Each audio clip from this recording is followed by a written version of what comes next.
Hello, I'm Steve Hanshew, president of NAPA. On behalf of more than 6,000 NAPA Auto Parts stores and over 10,000 NAPA Auto Care centers across the nation, welcome to today's Fox broadcast of the NAPA Auto Parts 500. It's a beautiful day for racing here in Southern California, so thanks for watching and enjoy the race. 43 cars roll off here in Southern California, the nation's second largest TV market and the largest automobile selling market in the United States. Chrome wheels. They sell a lot of chrome wheels out here. Ryan Newman is our Bud Pole winner here at California Speedway. He'll be in the Bud Shootout along with these other drivers when we get back to Daytona next February. Since 1979, Budweiser's awarded more than $7 million as sponsor of NASCAR's Pole Award program. Here's our Walmart starting grid for today's race. Kurt Busch out there. How can an old guy like me pick a rookie like him to win the race? But I did. Another rookie, Ryan Newman. Right there with him on the front row, another rookie. Jimmy Johnson shares row 2 with veteran Dale Jarrett. Here's Dick Bergeron. What a difference a year makes. Going into this race last year, Dale Jarrett had already won 3 times and was leading the points. This year, he has just one top 5 finish. He is 16th in points, hasn't won since last July. But this is his best start all year long. Jarrett has a strong horse under him. Mike Joy. 2 Hendrick cars in the top 5. Jimmy Johnson and Jerry Nadeau lines up 5th with Michael Waltrip. Tony Stewart with Elliott Sadler, Dale Earnhardt Jr. and Rusty Wallace. They're in the 5th row. Casey Atwood, fastest Dodge in the field. Here with Johnny Benson. And if I was Michael and Dale Jr., I believe I'd have run my restrictor plate car here this weekend. The way they ran last weekend.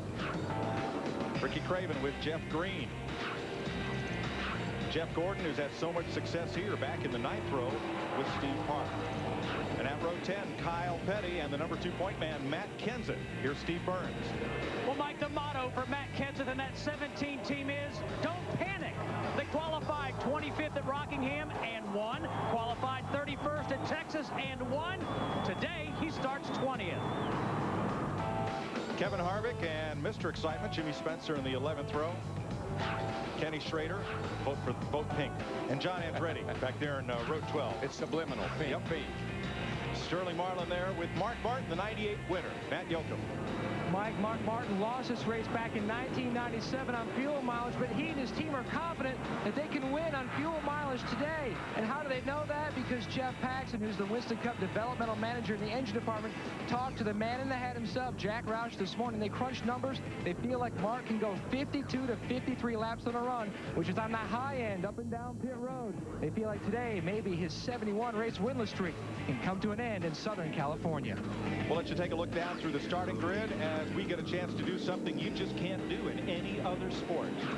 We're going to talk to one of the drivers, one of the competitors here. Jerry Nadeau. This is DW up in the TV tower. Bud, you got a copy? I hear you, DW. Hey, man, that's a pretty good place you're starting there. How's that hot rod? Pretty good. We weren't as good as we wanted to yesterday, so we looked over our teammates' notes and we changed a few springs, a few shocks, sway bars. You know how that is. I feel pretty good about the start today. I think we'll be all right. Get about ready to win a race? Yeah. It's been a while. Hopefully we can do it here in sunny California. Great day to do it. Yeah, it looks like all the Hendrick cars are running great this weekend. And, man, I want to wish you a lot of luck, and I hope you can pull one out. Thanks, DW. Take care. Everybody who grew up in Connecticut loves to come to sunny California, including him and me. Oh, yeah. 3 cars that have to go to the rear of the field for engine changes. Hut Strickland in the 23, Mike Skinner in the 4 car, and Robbie Gordon in the 31 car have to go to the rear of the field. Let's have a look at our Dr. Scholl's race analysis for today. 43 cars will start. There were 46 that came to try to qualify. 2-mile track, so 250 laps. And the pit window. We'll be watching that all day long. Trust me, it will be a factor probably at the end of this race. Dr. Scholl's, look, feel, do better. Now, this is Southern California weather. Yes, it is. 64 degrees, the nicest it's been all weekend. But the track temperature, that sun's out, the track temperature will continue to come up. These cars will continue to lose grip and slide around this racetrack. Yeah, just because you were good in practice yesterday when it's cloudy and overcast, that might be a bad indication, or it might be a good indication you're not going to be that good today because the track is totally different. Plus, we've had the Busch race since these cars were on the track last time. You're on board with Ryan Newman, our pole sitter for Team Penske South. The Mobile One onboard cam. Newman's number 12. Here's our Circuit City camera in the Sirius satellite radio Dodge at Casey Atwood.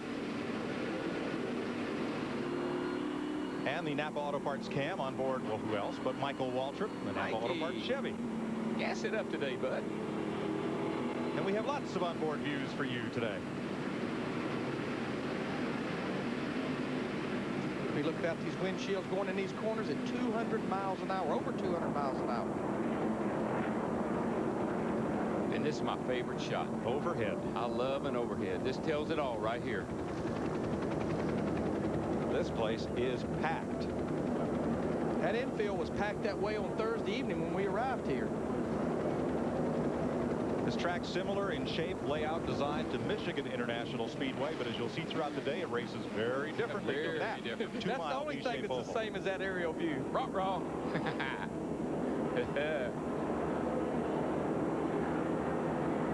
Have you noticed there are a variety of ways to spell boogity? Right, and there is no correct spelling. There is no Not one that will admit to. Pace cars off, pull in belts tight, and Here we go, folks. We're going to go down in that first turn. We're going to boogity, boogity, boogity in Southern California. We get all the fans to stand up and help me do that one of these races.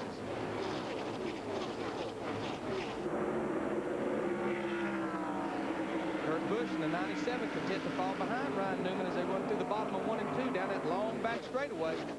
Yeah, Darrell, one big difference from last week is how quickly they get single file. Well, there's you know, the groove around it's going to be right around the bottom for a while. It's going to take a little bit of time to work it up. Although you see Newman is a little high there as he comes through 3 and 4, and that's going to open the door for Kurt Busch right on the inside there. Who will lead the first lap of the Napa 500? It's a drag race. It's Kurt Busch by the line. By a nose. They'll run the bottom in 1 and 2, but 3 and 4 is a little more forgiving. There's already 2 grooves down there. Ryan Newman, he's going to the top, second groove in 1 and 2. Gets that momentum. And you'll talk about it. You talked about it earlier a little bit as he gets a little wiggly right there as he gets on the throttle. Low gear. You'll see who has the low gears pull you up on turn 2. Yeah, turn 2 you exit pretty slow. It's a little slower than turn 4 is, so you got to have the gear to get out that, get up on that back straightaway. The back straightaway is not that long. The front, long way from the middle of 3 and 4 to the middle of 1 and 2. A lot of jockeying mid-pack as Newman tries to lead lap 2. Has a good pull off the high side of turn 4. And Dale Jarrett comes by for second. While these guys are running side by side, Dale Jarrett pulled right up to the rear of him. He's going to take second place. Let me tell you, that was impressive.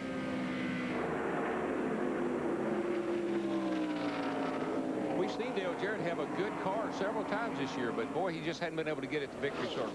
Now Kurt Busch under pressure from Jimmy Johnson, who started in the second row.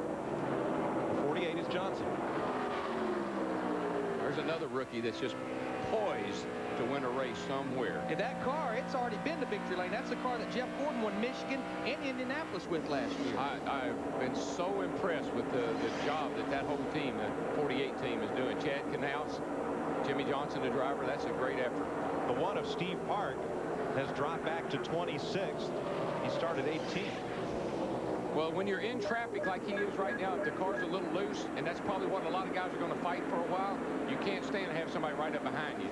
And so you got to see the car wiggle. The car's loose. There is no question that car is loose, and those other cars are just making it loose. Oh, yeah, and you got to get by yourself. You got to get to the back and get somewhere where you got clean air all around the car. Dale Earnhardt Jr. and Rusty Wallace started 9th and 10th. They're running 8th and 9th behind Jerry Nadeau. Got a car down on the apron coming down on the pit lane. Looks like is that Schrader? Yeah, I thought it was 36 car. He has had no luck at all this year, at all. Rusty underneath Jr. They have bypassed Nadeau and moved up now. We heard Nadeau say they made a lot of changes to his car. Looked at the notes of his teammates. Sometimes it takes a few laps for the driver to get comfortable after they've worked on the car like as much as they have his, apparently. Dale Jarrett for the lead on Ryan Newman coming off turn 4. And he wasted no time in putting that 88 car out front. Newman he really run up high getting into turn 1, kept that momentum up in that second groove, arced it in there, Darrell. Well, you enter turn 1 way high anyway, and you can run that turn a little higher than you can. You can't get into turn 3. You got to stay real low getting into 3, but then you can go up high as you come off.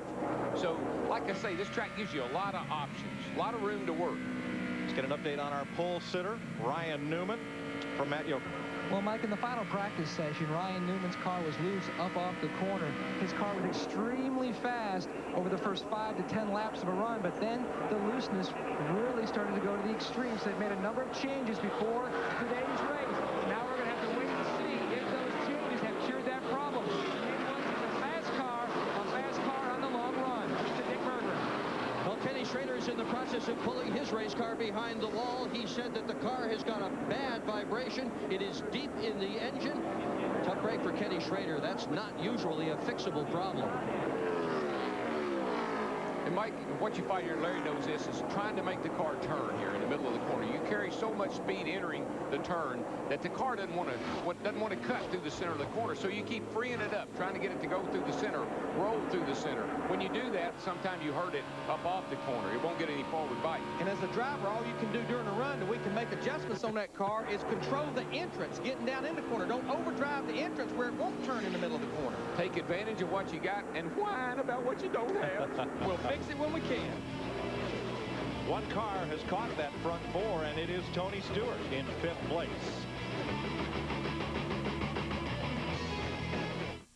At times, You see a lot of daylight behind Dale Jarrett. That's because of a torrid battle for 2nd place. Man, That has seen Tony Stewart climb from 5th to 2nd. I mean, that's the thing, Darrell. These guys, they get to running side by side, and Dale Jarrett's beating them about 3/10 of a lap, 3/10 of a second a lap. yeah, we got the 18 car coming down pit lane. This is not good. He's coming to the attention of the crew, and they don't look like they're in a real big hurry. They're going to open the hood. 2 Pontiacs in the early going. Schrader's, now Labonte's. I tell you, the guy that's really rim riding around the top of the racetrack is Michael. I mean, he's right up on the out. He's right up in the loose stuff. But he's making great time. I was watching down here in turn 3 and 4. You got to see this. Watch what Michael does to these guys. He's up on the outside there. The 12s can't get back to the throttle. Michael gets on the run on the outside of him. Look at him wiggle when he goes by. His car's really loose. It's what you call twitchy. And Steve, what's Kenny got to say? Well, DW, let's find out. He's sitting in his race car, taking the steering wheel off. Kenny, what's the diagnosis here? What happened? Something laid down the engine. It's got dents in the oil pan. I told him it was something major, you know, one of them important parts. But it's 8 out of 10 races at the old M&M's. Pontiac has been pretty good, but we still don't have a finish show for it. So next week, we'll go to Richmond. Thanks, Kenny. I guarantee you, if he'll paint that car pink, that'll make a difference. If we keep voting, he'll have to. I mean, it's hard to believe his best finish was at Bristol, and that was 22nd place. Yeah, but like Kenny says, they've run well, just not long enough. Well, you see the lead. Dale Jarrett's pulled out on the other. Michael's in second. Michael's faster than Dale Jarrett right now by a good bit. Jarrett's running 42 flat. Michael just ran a 41.55, so he's closing. Michael's running that high groove. He is up there in the championship groove. Darrell, as fast as these cars run on the straightaway, we were looking at it over 200 miles an hour. I mean, the draft definitely plays a part when these guys get lined up. Oh yeah, he's going to get a suck off of Jarrett here just in another lap or 2. But you know what? Michael ran the Busch race yesterday, and he ran this same line in that Busch race yesterday, and so he knew it was there. All he had to do is go up there and use it. These other guys have got to figure that out on their own. Yesterday here, Scott Briggs picked up his 2nd win of his rookie season. 2 wins and only 9 Busch Series starts. He's off to a great start. Wouldn't be surprised if his phone starts ringing from Winston Cup car owners in the near future. I got some advice for him. Stay right where you are for a while. Well, his Busch car owner may have call blocking on Scott's phone. I wouldn't be surprised. Boy, Jeff Gordon in the 24 car, he's starting to run that high line. We're seeing the groove move up in a hurry here, Darrell. I mean, we're only at lap 16, and there are already 3 grooves up off the bottom of the racetrack. Well, good news travels fast. Now, that's the bad news for Michael. All those spotters, crew chiefs are calling and say, 15 cars running that high line and closing. Get up there with him. Look who's drafting his tail off is Kurt Busch. He tried Jimmy Johnson a little bit ago and then hooked himself right back in line. As we talked about at the top of the show, anticipating what may happen if we get a long green flag run and there's a need to conserve fuel. That 12 car is really bad loose, isn't it, Matt? DW, you're exactly right. The rookie reporting in his car is really, really, really loose. And he wanted to emphasize the really. He told him just to hang on to it. But the concern that they had before the race has come to fruition.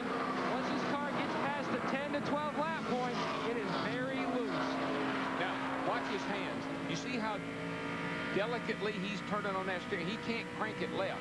And you got to be able to snatch that thing down to the left when the car's handling good. He's having to be really, really easy on it because it's going to jump out from under him. If he doesn't see how gingerly he turns it in there, he's not turning the wheel much at all because the car's really loose. And look at here. Come on, Mikey. Go for it. He has chopped a bunch off Dale Jarrett in a short time, up here running side by side into turn 1. And the two of them have run away from Tony Stewart. But Dale's backing up. I mean, he was fast there for a little while, but his lap times are showing he's backing up.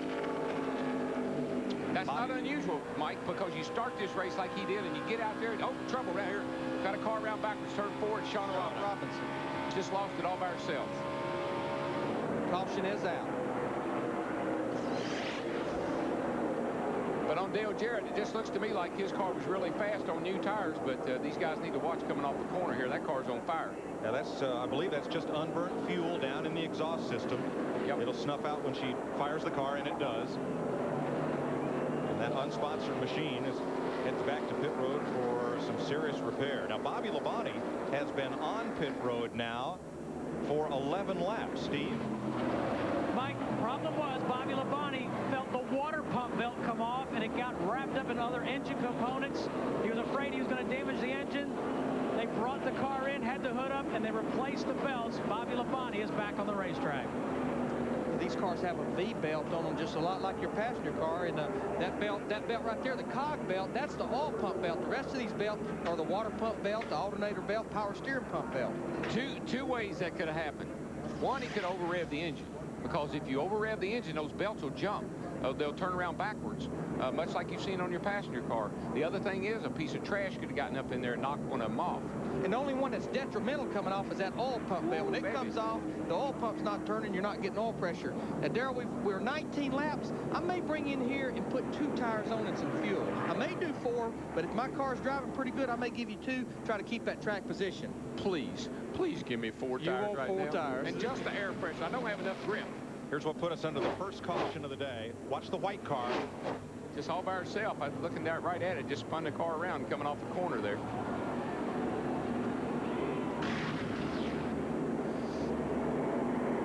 Pit road is open, and everybody's on pit road. Larry, this isn't like yesterday. We can use all the tires we want to. So give me 4s. I want to see stickers. No tire rule. I'd say most of them are going to change 4, but I bet you we'll see some cars change too. Steve Burns and Rusty Wallace pit. Well, Larry McReynolds, you're exactly right. Rusty Wallace is going to take right side tires only. They're going to make an air pressure adjustment and a wedge adjustment. 1 round of bite in the left rear. Dick Bergeron. Dale Jarrett is going to take 4 tires on his automobile and a round and a half of bite on the left rear. They're trying to get more forward bite out of the number 88 car. Matt. Dick, down here in the leader, Michael Waltrip's pit, they made a chassis adjustment and 4 tires. His car was just a tick tight in the center of the corner, but he is going to get beat off pit road big time. It appears we had 3 or 4 cars that changed just 2 tires. They documented Rusty Wallace, Ricky Craven, Kevin Harvick, I believe. Jimmy Johnson beats everybody off pit road. There is a speed limit on pit road, and vigilance up in the tower. So we're under caution, the first one of the day. Catch can out on the track. They'll pick that up. We'll be back. Welcome back to California. Ryan Newman making another pit stop. Stacy Compton had stayed out on the racetrack to lead a lap. He just made his first. And that loose catch can on the track was from Greg Biffle. He's made a penalty stop, and he's back out. Steve Burns. Mike, Shauna Robinson able to drive the car in here. Shauna, what happened?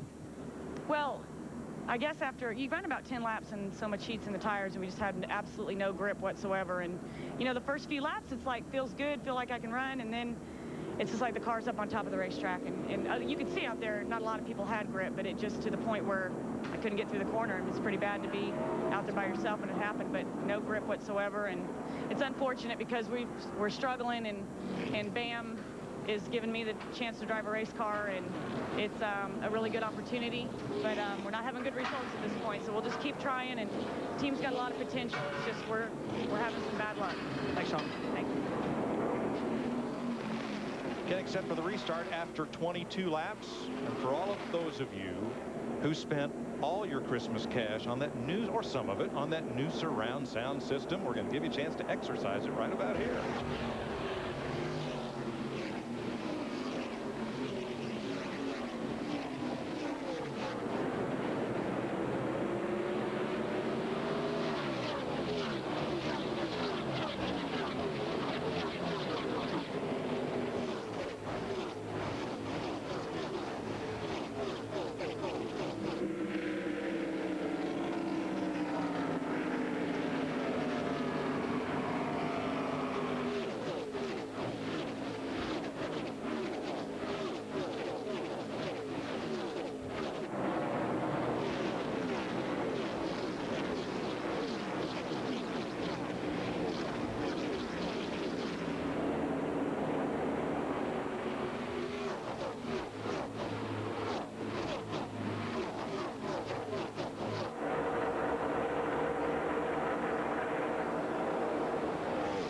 Jimmy Johnson with Ricky Craven off into turn one with the lead.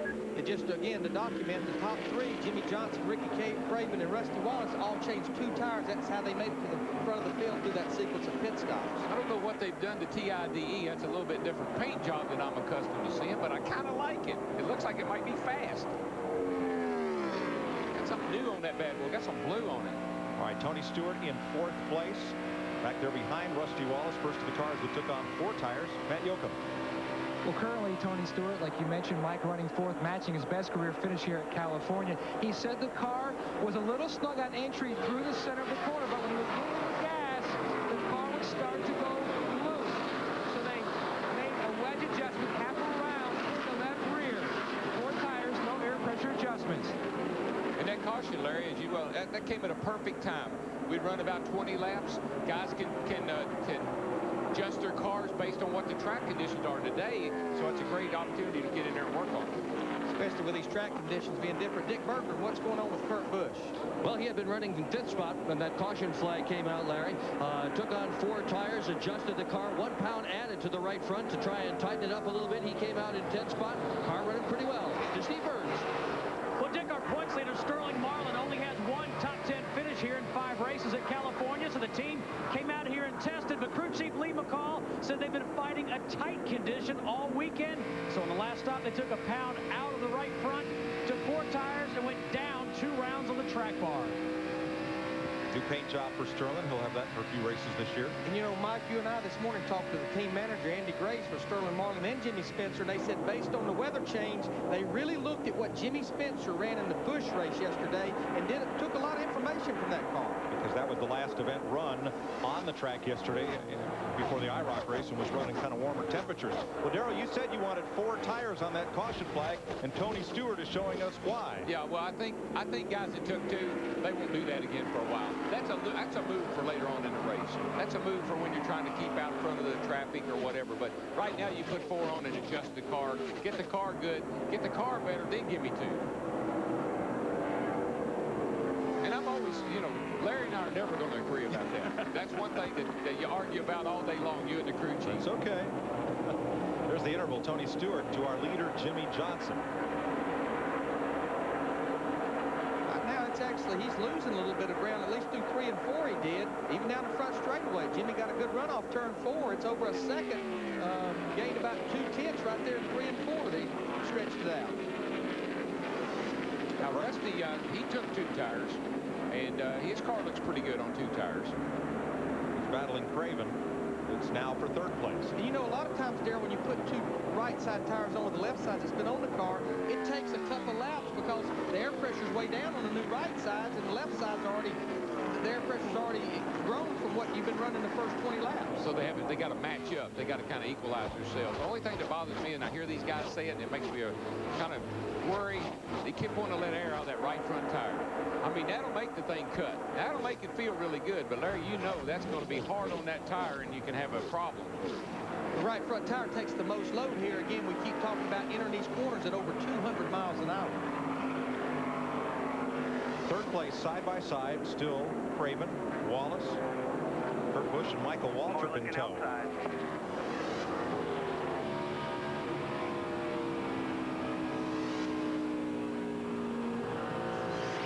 Let's have a little onboard telemetry. You can hear him get back in the throttle. He doesn't get quite wide open. He starts back in it and he kind of eases it down, almost like it's got an egg under it. That's the kind of what you do here. You get it wide open as soon as you can, but you got to get back in it. But sometimes you can't man it right away. Right at 200 miles an hour, right at 9,000 RPMs, falls down to about probably about 6,800 in 1 and 2. Picks the throttle back up, 150 miles an hour in the middle of the corner, off the throttle.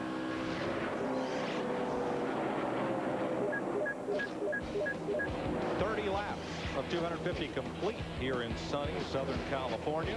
And El Cajon native Jimmy Johnson leads the NAPA 500. You know, that red M&M, he's a slow lead. I don't know why Schrader wants to hang out with him. He's not careful. We're going to replace him with a pink one. That's right. We got his number. He could become road splat in a hurry, couldn't he? Right. Jimmy Johnson leads Tony Stewart by 1.2 seconds. Rusty Wallace a further second back. Kurt Busch, Ricky Craven, Dale Jarrett, Michael Waltrip, Dave Blaney up to 8th. Point leader Sterling Marlin 9th, and Jeff Gordon, who fell from 7th to 18th on the pit stop, has climbed to 10th. Now Ryan Newman, our pole sitter, has drifted back to 28th. Matt Yoakum's there. And let's catch in and talk with his crew chief, Matt Borland. Matt, you made a stop there. You made some significant changes. What did you do to tighten up that race car? We just put a little bit of bind in, drop the track bar, and put a little bit of pressure in the right front. It's just a little too loose to start the race. Hopefully we can free him up a little bit later today, but it's just too loose to start. This team is looking to have a character-building day after a tough stretch of finishes of 37th, 40th, 41st, and 43rd. They're hoping for better things here in California, but they're going to have a long fight on their hands to have a good day today. To Steve. Matt, as Mike Joyce said, Dave Blaney in that 77 started in the 32nd position, but he's up to 8th by virtue of taking 2 tires on the last stop. They dropped air pressure in the right rear. Dave Blaney says the car is tightened up nicely, a little bit loose early. His best finish this year of 15th at Texas. Dick Berggren. Ricky Craven started in 15th spot. He too took just 2 tires on that first pit stop. That was good for 3rd, and he had been riding there for several laps until he came on the radio, told the crew that the car is loose off, tight in the middle. We've got to fix it on the next pit stop. Craven now running in 5th position. Thanks, Dick. Jimmy Johnson is the protege of Jeff Gordon, who co-owns that car with Rick Hendrick. Darrell Pupil leading by 1.1 seconds, and Teacher about 7 seconds back in 10th place now. Yeah, Jimmy Johnson, I said early in the show that he's poised to win a race, and this could be the day. 8th, 9th. His boss is right 10th. back here, not too far behind, and got a pretty good hot rod himself. He's up to 10th. We saw him just blast through the middle of Ricky Rudd and Dale Earnhardt Jr. while we were in break there. Gordon, although he drifted back in the field on the caution flag pit stop, which is uncharacteristic of that crew, he's on the march back to the front. He's gained 7 positions since the restart at lap 23. I tell you, a car that as I walked through the garage area this morning that a lot of teams were pointing to, he started back in 39th position, and that's Bill Elliott. He has worked his way through virtue of pit stops and all up to 13th position. And again, he's kind of backing up what I think we saw in happy hour. I mean, he was fast, but he was fast for a long period of time. That's what we were looking at yesterday. But look right there on the grill, you see that plastic, and you know, I'm sure the spotter has probably seen that, and he's going to be communicating, watch your water temperature gauge. That's right over the radiator. Yeah, it could be why he's so fast. Well, when you put tape or plastic on the front end, it reduces the drag and increases the front downforce, absolutely. But over a long run, it'll make that water heat up. That's awful big for a hot dog wrapper. Could that have been somebody's windshield tear off? I believe it just flew off. Just flew off. It's gone. And that's a good thing. I tell you, I was watching off of turn 4 there just a couple laps ago, and Robbie Gordon came off of turn 4 in between two cars here, and I was this cat. He did a lot of steering. Thing jumped sideways on him. It looked a lot worse when I was looking at it. He had the side of it. I could read 31 on it. And you, Darrell, what happened there happens a lot. You almost run out of racetrack, and Brett Bodine in 11 was right up there, and it's like he yanked the steering wheel and got it loose. Hey, look at my little buddy here. Rusty and the 32 car both they'll pay the price for those two tires, and it won't take long. Steve? And Darrell, we just heard Rusty Wallace tell crew chief Billy Wilburn that his car is tight because of those two tires now, finding a tight condition. Yeah, what happens is your left sides, they give up. And it makes the fronts, you're just pushing because you don't have any left side grip. And that's what will happen. They'll just wear the tires down, the car won't turn. And even when your car's driving good, if you're going to elect to put just two right side tires on, you normally will have to make an adjustment to compensate for just those two right side tires. Take a little wedge out. Sterling Marlin on the move, took 8th place away from Dave Blaney, who, as Steve pointed out, one of those cars that took two tires on the last stop. Prior to today, Jimmy Johnson had led a total of 14 laps in his career. Today, he's already led 20. Jimmy Johnson out front in California. Today's Radio Shack trivia. The last Winston Cup Oval in California was Ontario Motor Speedway, which stopped racing about 22 years ago. It's now an industrial park. What three drivers raced there and are racing here? Let's see, that was 1980, so that'd have been Sterling, Kyle, and Ricky Rudd. Ricky Rudd. Pretty close, except for Sterling. The Iron Man. Terry Labonte. That's it. Okay. And Ricky Rudd will break Terry Labonte's Iron Man record for consecutive starts at Lowe's Motor Speedway when we get there at the end of May. That's a good little race going on back here for 3rd, 4th, and 5th. 6th. Dale Jarrett's caught up to the back of these guys here. Again, I think that 32 and the 2 are going to really pay the price for getting two tires eventually. There's no question when we come down to another green flag stop about lap 70, they have to change 4 tires. But I think everybody will after going 50 laps on their tires, where they change 2 or 4. But you know, Larry, that's why I always like to take 4 under caution. I then have the option of taking 2 under green if I felt like I needed to. So give me 4 under caution, and then at the green, if I got to make a green stop, maybe I take 2 then. Keep my track position. Now there's Kurt Busch, who is about 1 second ahead of Tony Stewart. And let's show you how that happened. Kurt's fast. He's been closing on Tony. Look, there's, you go low, I'll go high. See right there's his hand. You go low, I'll go high, and I will let you by. Because they know if they run side by side, Mr. Jimmy Johnson will get smaller and smaller. Right. He's already doing that.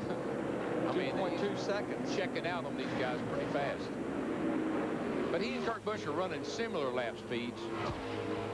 Let's see how many RPM that Jimmy Johnson's turning. That engine sounds like it's singing a pretty good song to me as he goes by here. Ooh, she's over there at 9, a heavy 9, maybe 950.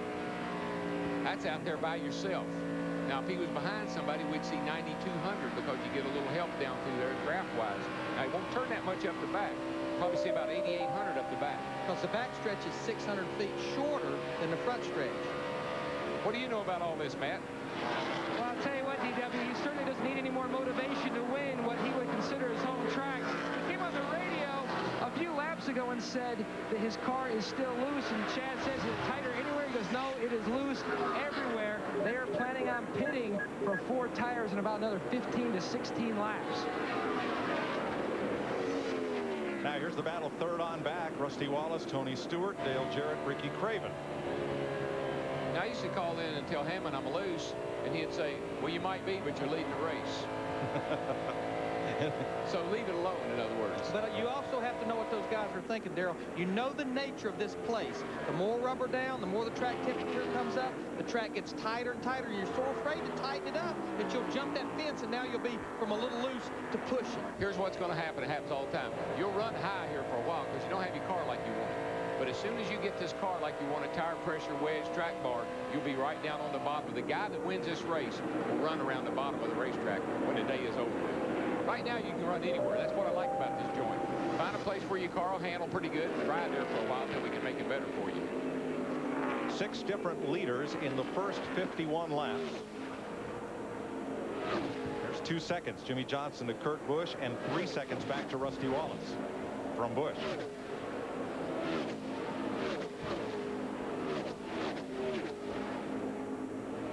That's 13th, Dale Jr. Mark Martin 17th. Pole sitter Newman back at 20th. Only 2 cars in the garage area. Kenny Schrader, engine failure on the 4th lap, and Shauna Robinson spun and backed it into the wall on lap 18, bringing out the race's only caution so far. Dick Berggren. Kurt Busch came away from the pit area in 10th spot after the caution flag. He has worked his way all the way up to 2nd. About 10 laps into the run, he said, for some reason, I have no forward bite. That problem has certainly gone away. His only complaint right now is he is a little bit free off. Jimmy Fennick, his crew chief, has told him a couple of times that he is faster than the leader. And what he means by no forward bite, when he goes to put the throttle down, the rear wheels are actually wanting to slide or spin. They're not hooking up to the racetrack. Dale Jarrett underneath Tony Stewart for 4th place. I don't think you got to be careful with that no forward bite and a little loose off. That's fast. A driver can manage that. But, buddy, I tell you, you got to be on your toes because that thing can jump out from under you in a heartbeat when you try to map the throttle. But you don't want to be loose getting in the corner. No, not here. At 200 miles an hour plus, you've got to be able to drive in here or you can't go anywhere. Darrell, this is the classic story of here in Michigan. Car drops to the bottom, dives it into the corner, takes the position. The car on the outside has the momentum, a little more RPM coming off, and takes it back. Yeah, and the other thing is, the guy on the outside keeps the guy on the inside pinched down all the time. He needs to be able to let that car, the guy on the inside does, come all the way out to the wall to make the pass. And it just can't happen if that guy doesn't let it, if the guy you're passing doesn't let it happen. They could run side by side like this for 20 laps. Be a good thing for the fans. Sheryl Crow signing some autographs along pit road. 54 laps complete. Jimmy Johnson, the leader. Jimmy Johnson is 2 seconds up on Kurt Busch. He's 8 seconds ahead of Rusty Wallace, Dale Jarrett, and Sterling Marlin, the front 5. And don't forget, right after today's race on Fox, we'll have extended post-race coverage for you on Speed Channel. Right after we go off the air, Speed Channel will have more interviews and race analysis. If you're not getting Speed Channel, simply call 1-888-22-SPEED. Extended post-race coverage on the Speed Channel. To get speed, call 1-888-22-SPEED.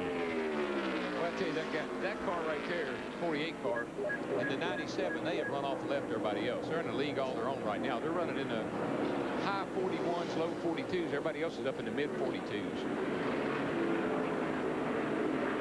Dale Jarrett currently running in 4th place, right between Rusty Wallace and point leader Sterling Marlin. Listening to some in-car audio between Jarrett and his crew. Hey, Todd, check with NASCAR again and make sure that I'm right, that we could go out of the pits and we can straddle that white line down there on the bottom. DJ, it says here on his sheet, keep the right side tires below the white line until you get through turn 2. Okay, now he told me, and when I went up there and asked him, that we could straddle that white line. And what he's talking about under green is when you leave the pits down in turn 1 and 2, he's talking about either keeping both sides tire, right and left side tires below that white line right there where you see he's running above right now, or whether you can go all the way below it or you have to straddle it. I'm getting a confirmation from NASCAR that you only have to have the left sides below it, and then once you get to the backstretch, you can blend in on the backstretch. So you can straddle it. That's what he's asking, and that's basically the answer to the question, I think. What NASCAR is trying to avoid is cars coming off the pit lane and shooting right up in front of traffic. It's a safety issue. Sure. Under green only. Yeah, because you go down that corner 200 miles an hour and you want to run the bottom of the racetrack. You sure don't want somebody coming out of the pits at 70 miles an hour in the way.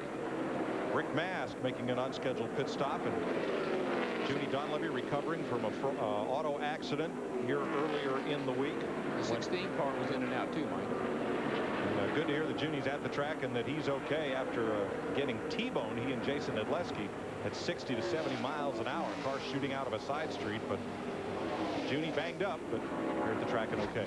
Robbie Gordon in the 31 car on pit road. We'll start to see a lot of the guys, especially about on the verge of going a lap down. We're getting close to scheduled pit stop time. They'll be coming to pit road, trying to get that advantage of 4 fresh tires.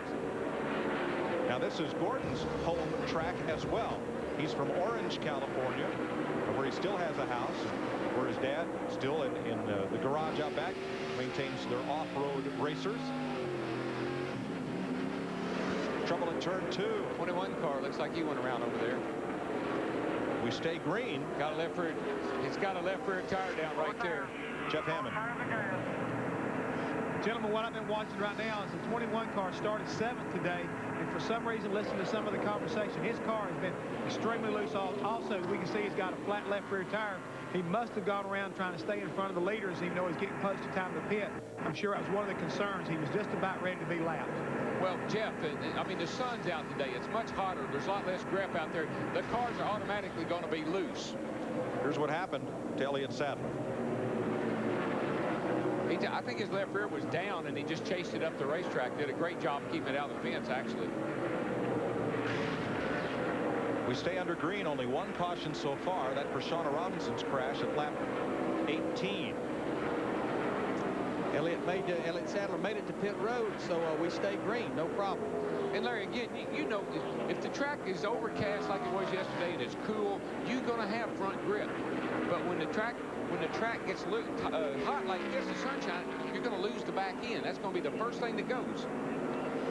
Darrell, this track is also home to another California kid, Kevin Harvick, and Kevin's not having a great day. He's only 3 seconds out in front of the race leader, Jimmy Johnson, right now. Yeah, running right there with Johnny Benson, and they're in jeopardy going a lap down here pretty quick. And he restarted after that caution by virtue of changing 2 tires back and forth. But you and I talked to Kevin Hamlin this morning, his crew chief. He said, Larry, and this is the car he won Chicago with, and this racetrack is similar to Chicago. He said, we just cannot find a handle for this race car. Well, this is one of those places where it could be anything. It could be the setup, it can be aerodynamics, it could be lack of horsepower, it could be all kinds of things at this particular racetrack to keep you from running well. Richard Childress Racing has had a tough time of it. There's Jimmy Johnson, our leader. Harvick in danger going a lap down as the only top 10 finishes for that team this year. And they have torn up a bunch of cars in the last few weeks in both the Busch and the Winston Cup ranks. John Andretti, the 43 car, the Dodge, he's on pit road. A lot of times under green flag stops at racetracks this size, seems like the Dodge team have to pit first, not getting quite the fuel mileage some of the other cars are getting.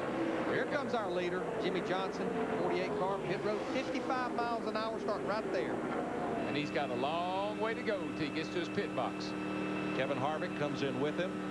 So does Casey Atwood on this lap, and Tony Stewart is in. Here's Matt. Well, like on the radio, Tony Stewart was talking to his crew chief, Greg Zippinelli. He said the car is tight on entry and even more snug in the center. But Zippy did not want to over-adjust. He says, don't worry about it, Greg. You cannot hurt it. So they're going to make a chassis adjustment on the 20 car. Meanwhile, the 48 car, if Jimmy Johnson is in, you can see the wrenches in the back window. They're going to make a track bar adjustment, a 4-tire change. Remember, he took on 2 tires on his first stop. Meanwhile, you can see the adjustment in the back of the 20 car as they too are going to take 4 tires. The 48 is down and away, as is the 29. Jerry Nadeau's in. Joe Nemechek on pit road. Stacy Compton. Here comes Sterling Marlin, Dale Jarrett, Mike Skinner, Rusty Wallace, Ricky Craven, and Jeff Gordon. I think we'll see everybody after these 50 laps, 45 to 50 laps, changing 4 tires. Dick Berger. Well, Dale Jarrett on his way to his pit stop. They're going to put 4 tires on the car, which is no surprise. That's what they did in the last round of pit stop. Jarrett brings it to a halt. His front carrier is Darren Jolly. Jeff Knight is the rear carrier. Mike Trower and Jason Sheets changed tires. A new jackman, John Bryan, started last week. Barry Price, the gas man. Rick Colson catches the gas that comes out of the back. Good stop for DJ. Dale Earnhardt Jr. has been in and out. Here comes Rusty Wallace out of the pits with Jarrett and Marlin. Steve Parks in, Johnny Benson, Ricky Rudd, Ward Burton, Brett Bodine, Michael Waltrip, and Bill Elliott pitting. Kurt Busch is in as well. As we ride with Waltrip.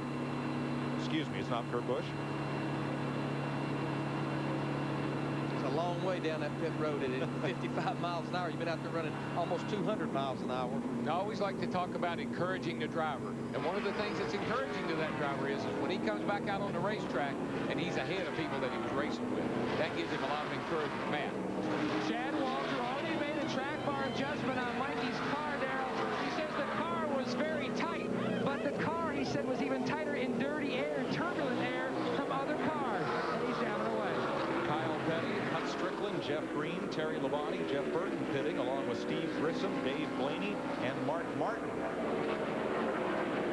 Kurt Busch continues to stay on the racetrack. He's going to get that 50-lap window. Well, the Roush cars are all up there in the top 5. Means they're staying out along with Kurt Busch, Matt Kenseth, and Mark Martin. Here's Busch to the pit lane. Ryan Newman is in. I would be very encouraged by the fact that he can stay out a little longer than everybody else there. That's going to play big. It's going to pay off down there at the end of the day. Dick Berggren. Well, not only are they getting good fuel mileage today compared to last year, the Roush cars also have greater horsepower. That's a terrific combination if you can pull it off.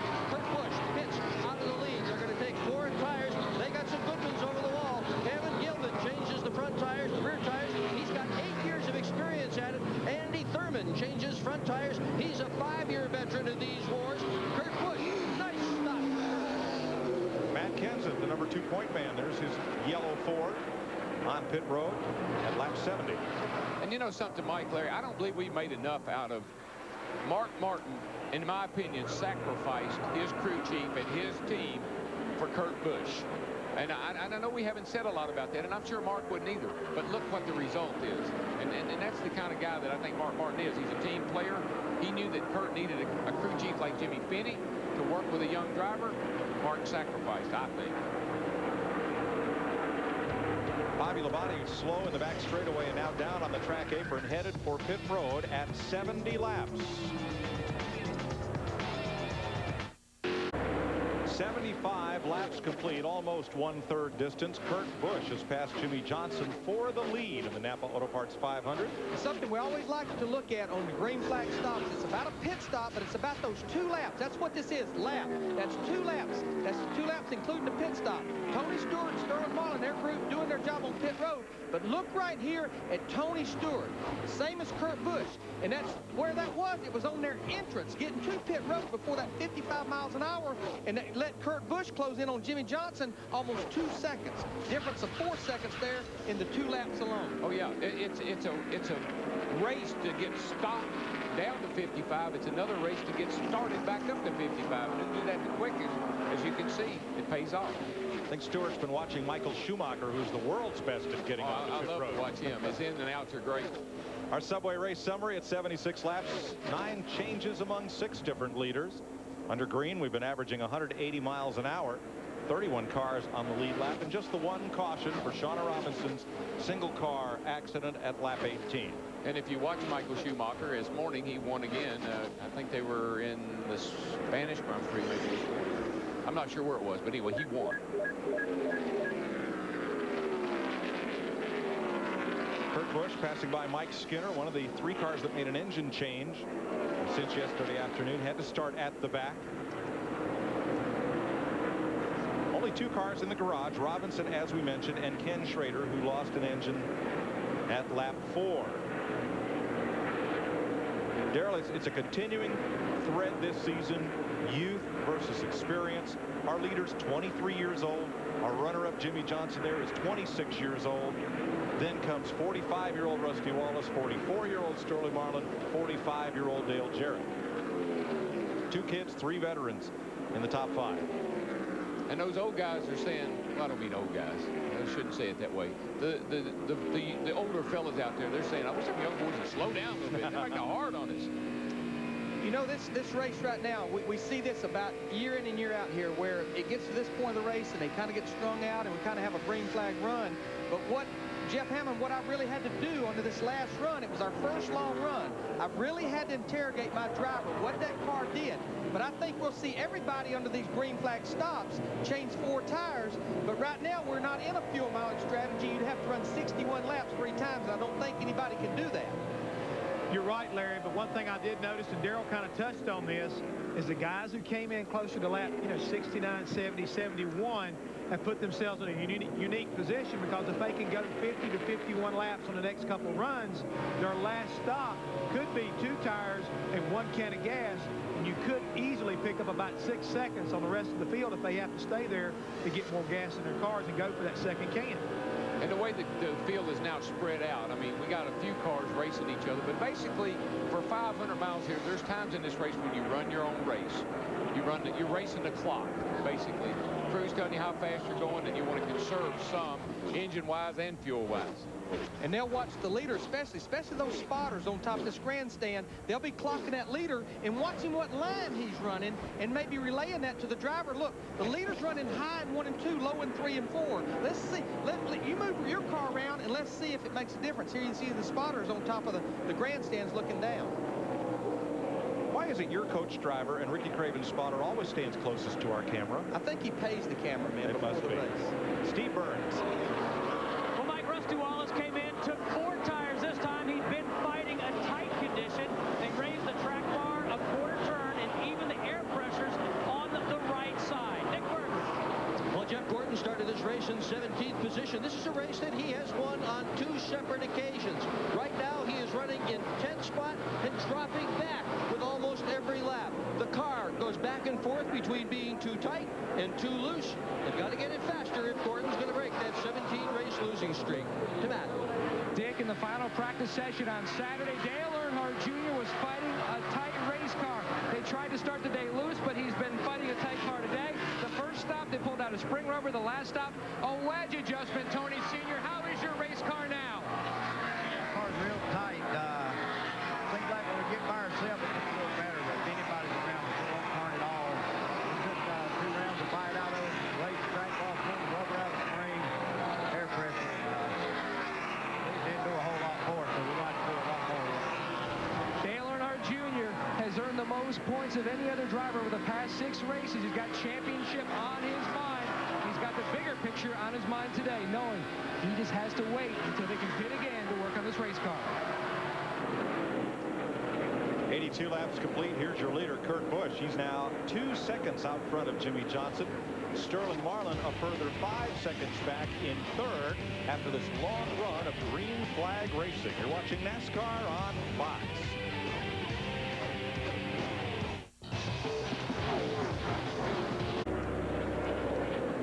Welcome back to Fontana, California. 87 of 250 laps complete.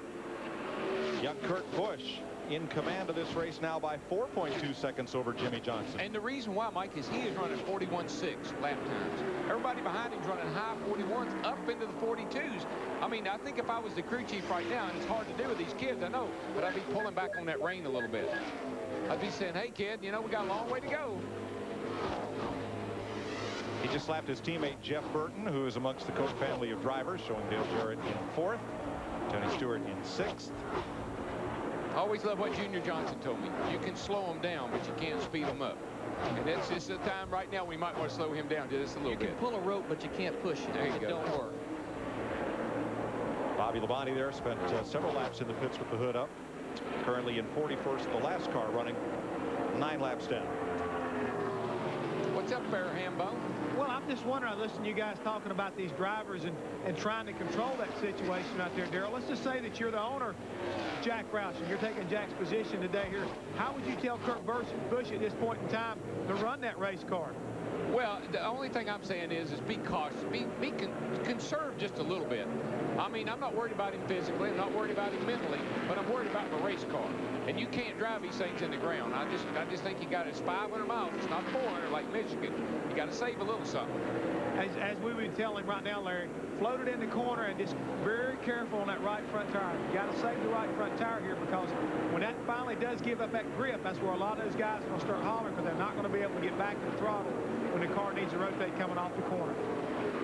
Dick Bergman, you got some idea? Well, I know exactly what Kurt Busch has been told, and whether it's right or wrong, the instructions are keep that pace. That's what Jimmy Fenning has told him. Well, you see it's expanding his lead now up to 5 seconds.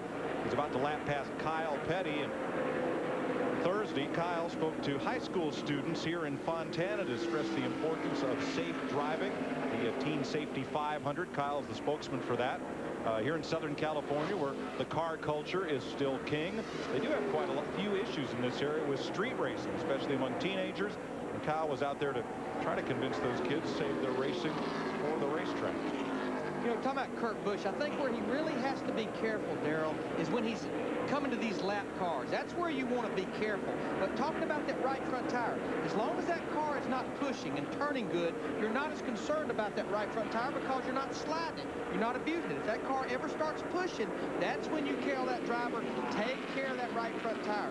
Don't drive that thing so far in the corner. That's what I always tell the crew chief. They say, take care of the tires, take care of the tires. I said, if a car handles good, I don't have to worry about that. They'll take care of themselves. But now 41 car on pit road. And for more, Dick Bergman. Hey, Darrell, Kurt Busch has just heard what you wanted him to hear. Jimmy Fennig said you get past the 5, back it down a little bit. Take it easy. He is now going to start to take it easy, as you suggested. Well, I just believe, just standing up here watching the car go around the racetrack, he's got these cats covered. And, you know, this isn't the time to beat them in the ground. Let's save that for the end of the day. We heard about Jeff Gordon's problem, Darrell, where the car is loose and then it pushes and then it looses. How does the car transition like that during a run? Well, I think it's probably mostly aero. I think that depending on the traffic, see, he's running all by himself. And I think that's probably two things. Gives him a chance to figure out what's wrong with his race car and what to tell the team. The other thing is the car doesn't seem to be happy in dirty air. It seems to be a little happier all by itself. I believe he's fighting an aero problem. We hear it every week, Mike, with that car. He gets back in traffic and he can't drive it. Well, he's back in 10th place and he is, let's see, 42 seconds on his last lap, 22 seconds off the lead. But you know, guys, we actually have 3 Chevrolets in the top 10. Remember, about 3 races ago, NASCAR made a change for the Chevrolets. They let them stretch the car out. We've had a measurement from right there to the front edge of the bumper that was 99 inches. They let them add 1.25 inches, stretch that front end out. It still had to fit the template, and you couldn't have more pitch from the valence to the front bumper, but they let them stretch the front end out 1.25 inches, and that pretty much mirrors where the Intrepid, the Dodge Intrepid in the Ford Taurus is. That gives you more front downforce, stretching that car out toward the front. Matt Yoakum. Well, Larry, I talked to Robbie Loomis on Friday, and Jeff Gordon echoed his sentiments that they felt like this car had the most front downforce of any car in their stable. They ran it last year at Pocono. They felt like with that aero push problem, the car would not qualify well because it would be on the looser side, but in traffic, that car would be better, but apparently not. Now, one of the things that you can adjust on a pit stop is the fenders. If you notice the left front fender on that thing, see how far out there it is? And that's going to give you a lot of that's going to put a lot of downforce on that left front. The other thing, if the car's loose in, you can push that right fender in. So you pull the left one out to plant the left front, push the right one in to give the car a little bit better feel getting down in the corner. Those fenders are critical.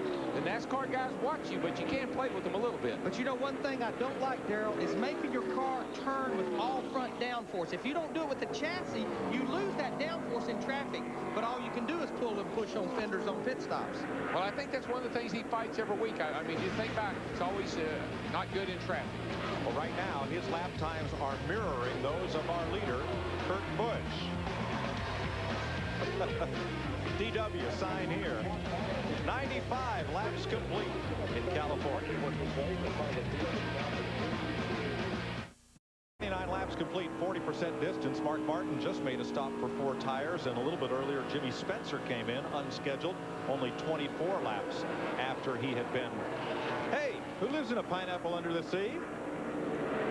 A SpongeBob SquarePants. My kids must be getting too old. I don't know about SpongeBob SquarePants. I had to call. Is that like Flat Stanley? I'm still working on Flat Stanley myself. I do know about DW and Arthur. Well, Scott is 3 and Katie's 2, and I had to come home, a call home during the commercial to get the exact wording. Kendall's 4, and I still don't know who.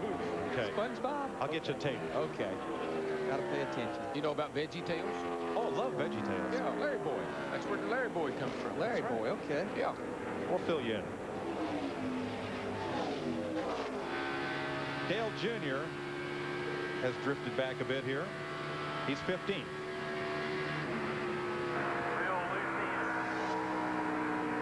Real tight in the middle. Real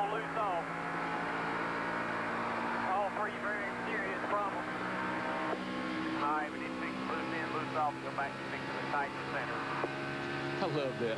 All three very serious problems. But I agree with the crew chief, Tony Urey. We have to fix that loose end. Oh, yeah. Because if we fix the loose end, if we make an adjustment to fix that, it's probably going to fix the loose off. And you know what? Go back to Ryan Newman a while ago.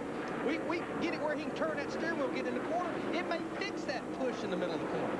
I'd a lot rather be turning that wheel to the left than I had to be trying to just hold it straight.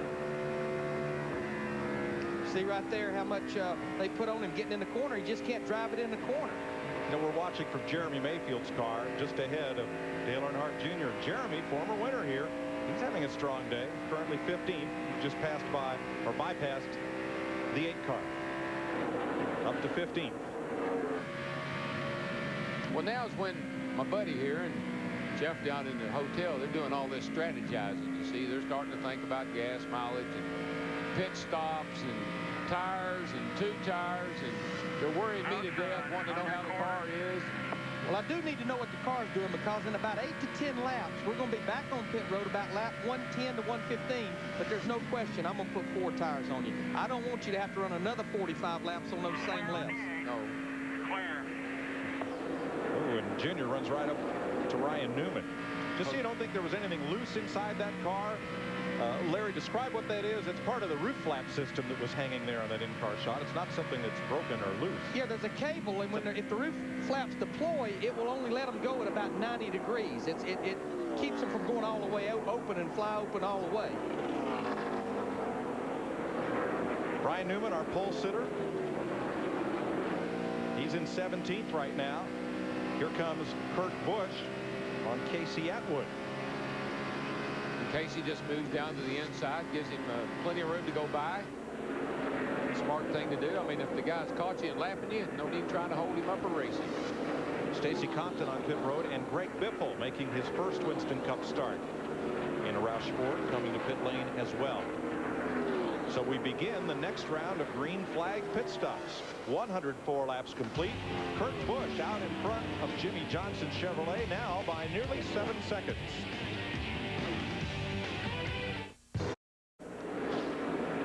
Welcome back to California Speedway. Here's today's Taco Bell track fact. This is the 6th Winston Cup race here in Fontana. Jeff Gordon, the only repeat winner. 5 drivers broke the track record in qualifying. 207 miles an hour into turn number 1. And when Gilles de Ferran qualified his kart car here in October of 2000, he ran a lap at 241 miles an hour. That's never been done anywhere. Taco Bell reminds you to think outside the bun. Kurt Busch is thinking about 6.7 seconds. His lead has dwindled a little bit on Jimmy Johnson, not much. And what I've been seeing, Darrell, is in 1 and 2, both of them are running pretty much the bottom of the racetrack. But down in 3 and 4, Kurt Busch seems to run the high side. Jimmy Johnson has moved his car all the way to the bottom in 3 and 4. Well, it's just the nature of this racetrack. As your car changes, you can move around a little bit and find a place where it drives a little bit better for you and still keep good lap times. Trouble for Stacy Compton as his A.J. Foyt-owned Pontiac headed to the garage to join Shauna Robinson and Kenny Schrader. Stacy had a great run yesterday, finished 3rd in the first race, but behind the wall today. 140 laps to go, and we're told the 2nd place car, Jimmy Johnson, may be pit side a lap from now. And what we have to remember, a while ago, Kurt Busch, he ran 4 more laps than Jimmy Johnson did on the first set of green flag stops. Boy, one thing you don't want to do, Larry, when you got a car like Kurt Busch, you don't want to run it out of fuel. Well, and as we mentioned a while ago, we're not really in a fuel window where it breaks up, so don't stretch it. There's no reason to stretch it. No time to gamble. It's time to be smart. Don't beat yourself. Kurt Busch stays out as Jimmy Johnson slows down to what looks like a snail's pace, 55 miles an hour in the pit lane. That's the speed limit. And it's a long way down to pit number 1. All the way down. Great place to be when they're under caution. Takes forever under green now. Matt Yoakum's waiting on him. Jimmy Johnson was reporting in about 3-4 laps ago when they were talking about what adjustments to make to this 48 Lowe's machine. He said the car is still loose. Not extremely bad loose, but it is loose. They made a wedge adjustment. This will be a 4-tire change. As big Chris Anderson, 31 years old, 240 pounds, 2 cranks on that jack, and lifts up that car. They hit the lugs.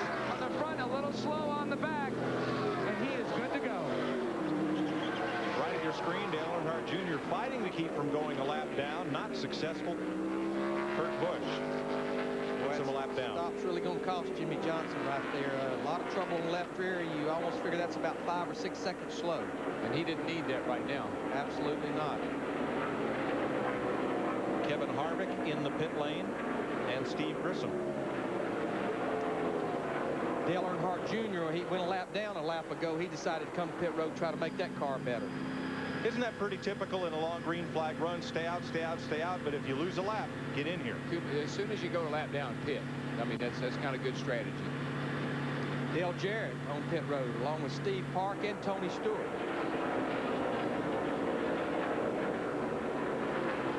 Bill Elliott joins them. Who had moved up into the 7th position. He's been moving forward all day.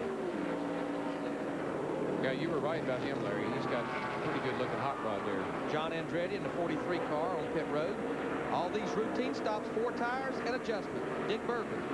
Unsporting Todd Parrott, the crew chief of the number 88 Dale Jarrett's car, said it takes some fuel to feed those ponies. This car has got a wickedly strong engine in it. His fuel mileage, however, has not been as good as some of his competitors. 4-tire change to Matt. And Jeff Gooch Patterson grabs that second can of gas. They've already made a wedge and track bar adjustment, and Stewart's down and away. He was tight in, loose off. Casey Atwood, Joe Nemechek, Johnny Benson on pit road. Here comes Jeff Gordon, Ward Burton, and Ricky Craven. Yeah, and you know, Joe Nemechek's got that Checker sponsorship on the car here, and they're trying to work a deal with those guys. And the chairman, Maynard Jenkins, is watching today. Hey, Maynard, stay on the car, buddy. They need you.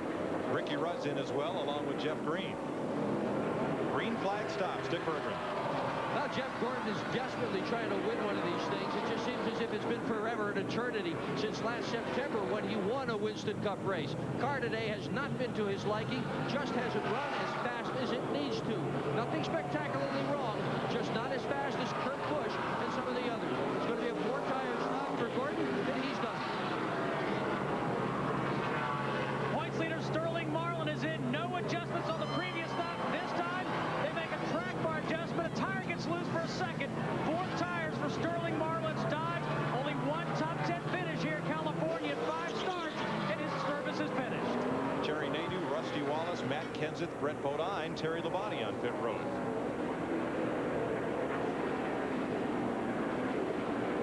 There's Kenseth, the number 2-point man, stopping 1 lap after Marlin.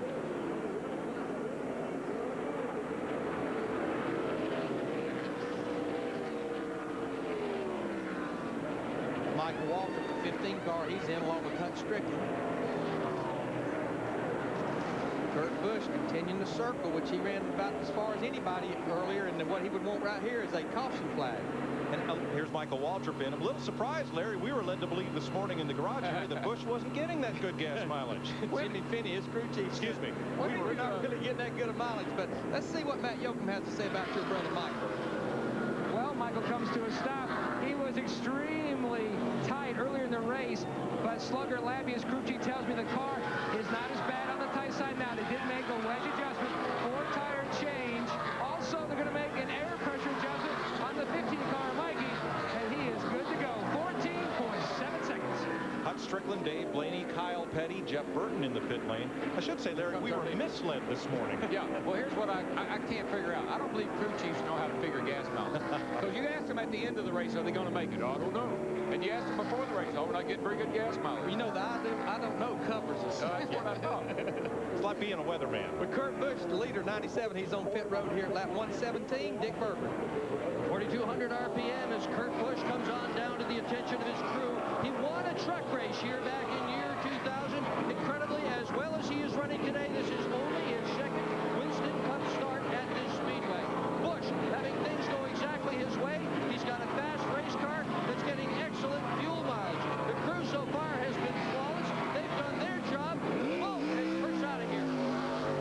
15 seconds.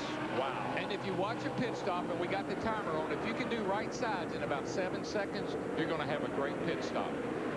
It takes almost 14 seconds to dump those 22 gallons of fuel, 2 cans. 118 laps complete. Closing in on halfway, just 7 laps from now in the NAPA Auto Parts 500 on Fox.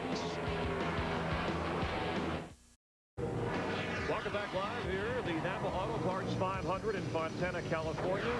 Fox appreciates you joining us. The Coors Light halfway recap brought to you by Coors Light. 9 lead changes. We've had just 1 caution so far. The record here for this racetrack is 4. Jimmy Johnson led 44 straight laps. Kurt Busch took the lead on lap 74 after green flag pit stops. And Kurt Busch is your current leader. Chris Myers with Jeff Hammond watching from the Hollywood Hotel. The race record average speed is just over 155 miles per hour. We are averaging today just over 160 miles per hour, which would be a record for this track and this race, Jeff. As we take a look at the leader, with these temperatures and the sun shining, is that record likely to stay intact? Well, right now, if we just stay caution-free, Chris, I believe we do have an excellent opportunity to break the record. Kurt Busch and all these young guns are just doing a great job right now getting around this racetrack, making the adjustments to keep up with the different temperatures from early on in the weekend that they had cooler temperatures. And as long as we don't have any kind of cautions, we're probably going to break this record. He's really looking like he's got an awesome ride right now. All right, we can go back to pole sitter Ryan Newman. No pole sitter has won a race this year, and he had a record qualifying speed, but he has since fallen back. And you and I were observing, and you said, hey, there's a race within a race here because there's a gap widening and a real separation going on. Yeah, there really is. You know, we talk always about the leader and the lead pack. When guys go down a lap, Chris, all of a sudden the guys that are a lap down, like a John Andretti, Ryan Newman, Dale Earnhardt Jr., they got a race within a race when they find out these cars are on the lead, on the lap down like they are.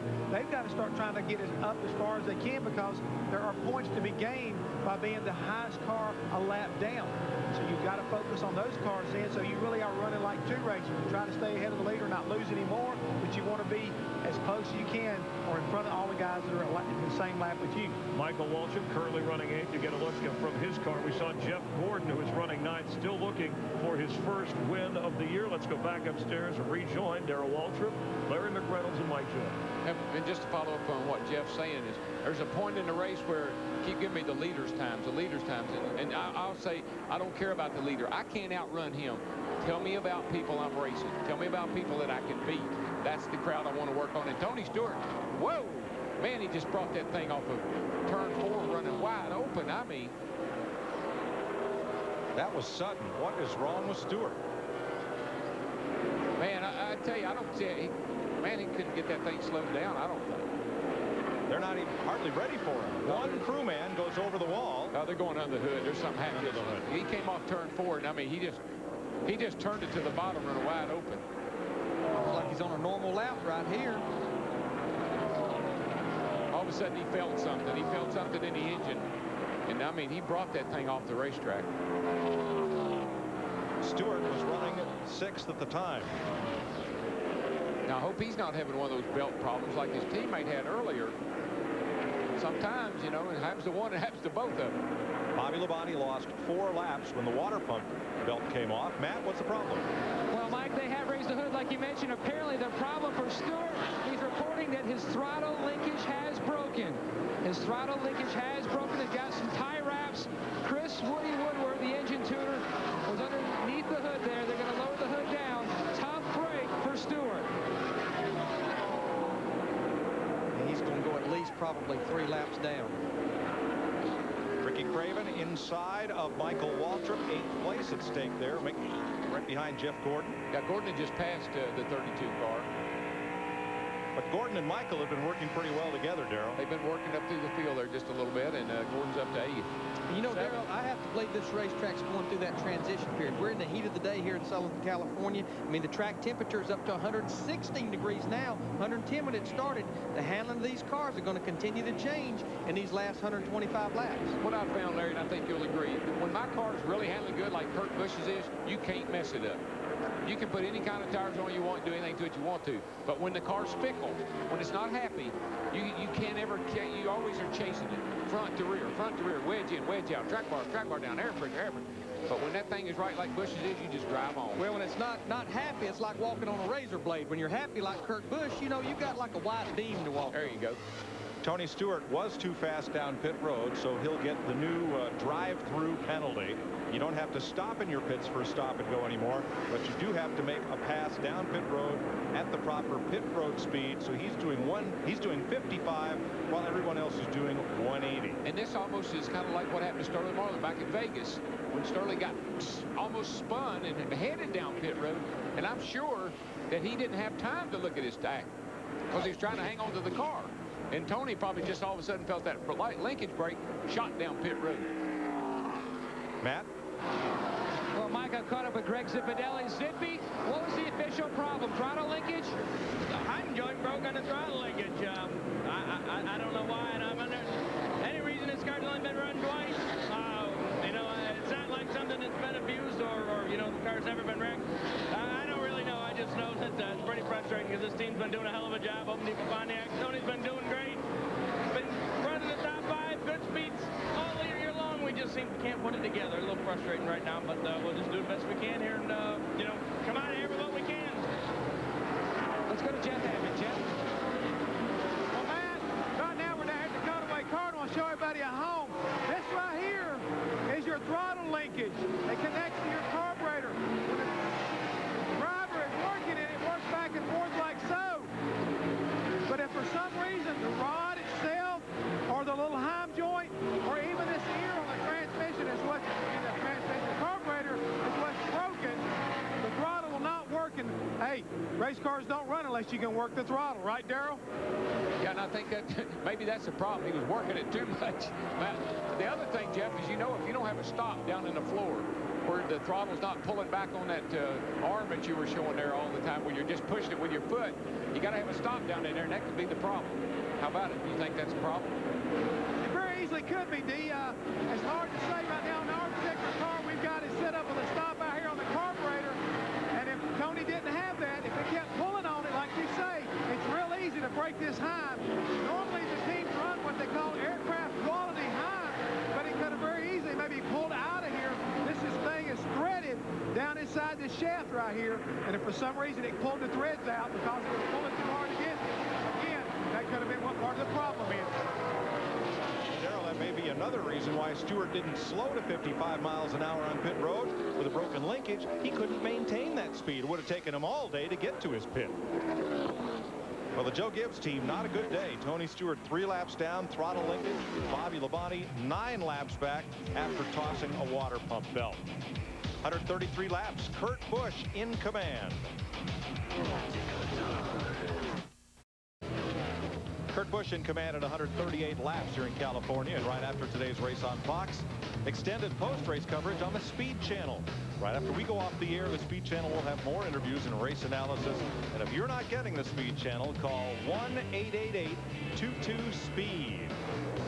I'll tell you, boys, that young man is putting a whooping on these guys right now. That young man in that 97 car, I mean, he is going. And 2 cars with unscheduled pit stops, Dale Earnhardt Jr. and Jimmy Spencer. Matt? Well, Mike, Dale Earnhardt Jr. made an unscheduled pit stop.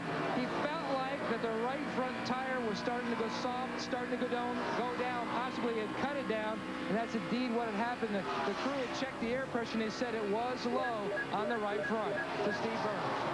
Well, Matt, a little while ago, Larry McReynolds talks about how the track condition may be changing. Well, Rusty Wallace early in this race was fighting a tight condition. The last stop, they went down a pound in the right front, up a pound in the right rear, made a wedge adjustment, a roundup wedge out. Well, Rusty says now the car has gone loose. He wants wedge back in, Dick Berggren. Well, Dale Jarrett will be pitting before Kurt Busch in car number 97. Jarrett is running in second position right now, but he's about 2. Oh, we got a caution flag. They're all going to pit at the same time. They'll all be in now. Ricky Craven against the wall. He's brought out the second caution of the day. Lap 141. That's a shame. He was running in the 8th position. Been in the top 10 ever since that first set of pit stops on lap 20. Well, I've been watching these cars off of 2 over there, Larry, and man, I'm telling you, they are right up against the outside of that retaining wall. You can see the tire marks all the way across it. They are high, running that corner high, wide, and handsome. Here comes some guys trying to get laps back. Kurt slowing down. There goes Bud Strickland, Ward Burton. I don't think Jeff Green just had went a lap down. It was close. I think he may have made it.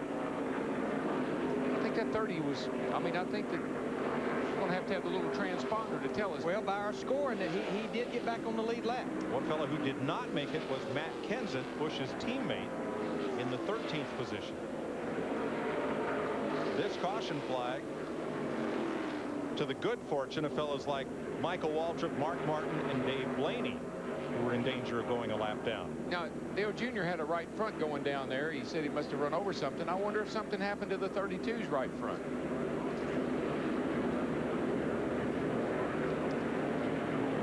Kurt Busch's lead had built to 17 seconds over Dale Jarrett. Yes, he was in another zip code. Yes.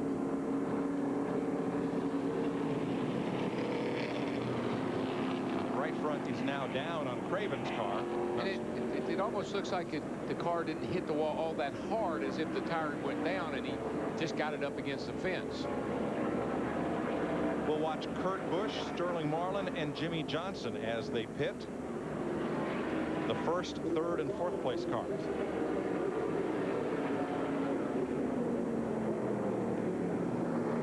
Cars on the lead lap. All the leaders have pit this first time. Haven't been to many races this year when halfway there were 12 cars on the lead lap. It's true. Steve Burns. Mike Joyce, Sterling Marlin says he likes the way this car is handling. They're going to make no chassis adjustments. Just 4 tires, a tear off from the windshield. Right side tires on. Work starting on the left side. Let's go to Dick Bergeron.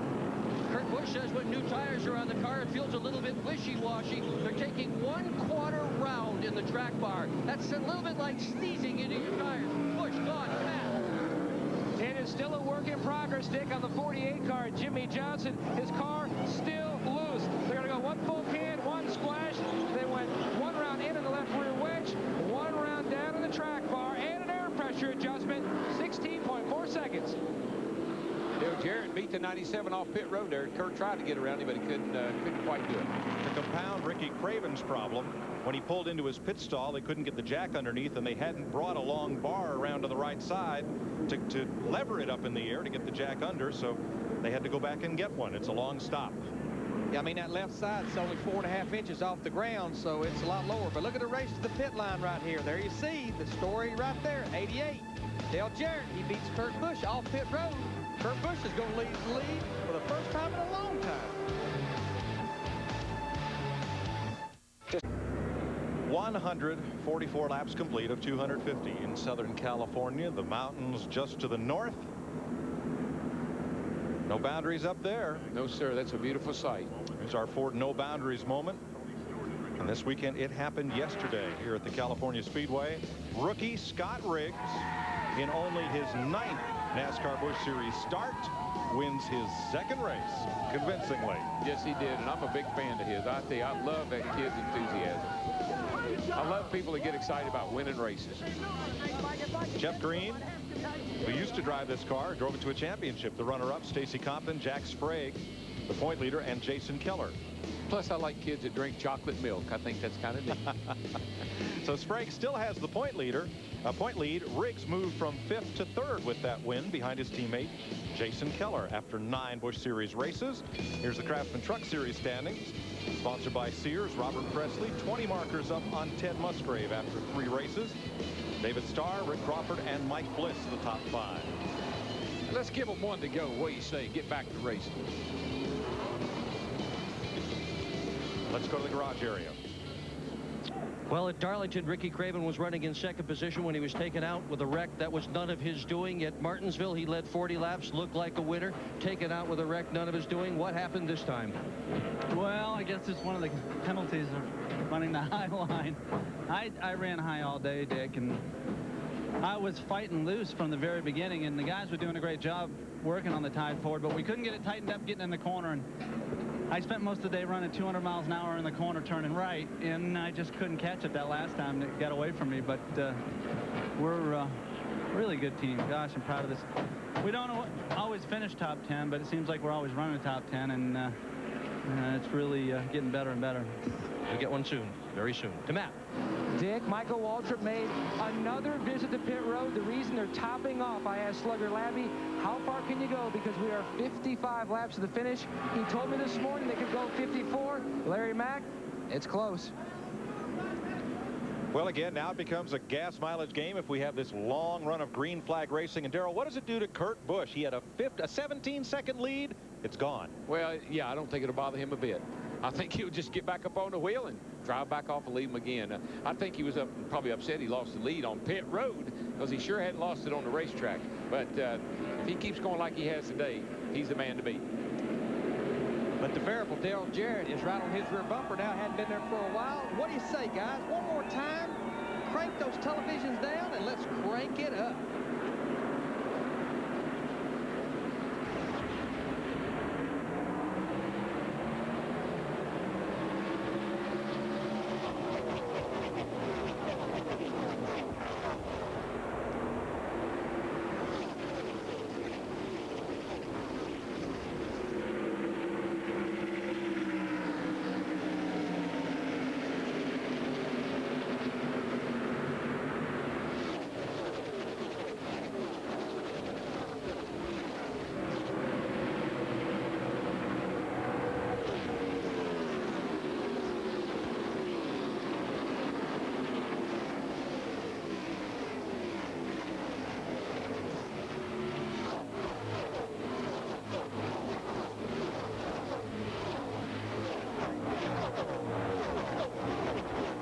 Something happened to Bill Elliott. I believe he got squeezed up against the wall in turn 2. He's coming to pit road. I don't know if he got squeezed up against that. The car just took off as if the right front tire was down or there was something wrong with the right side tires.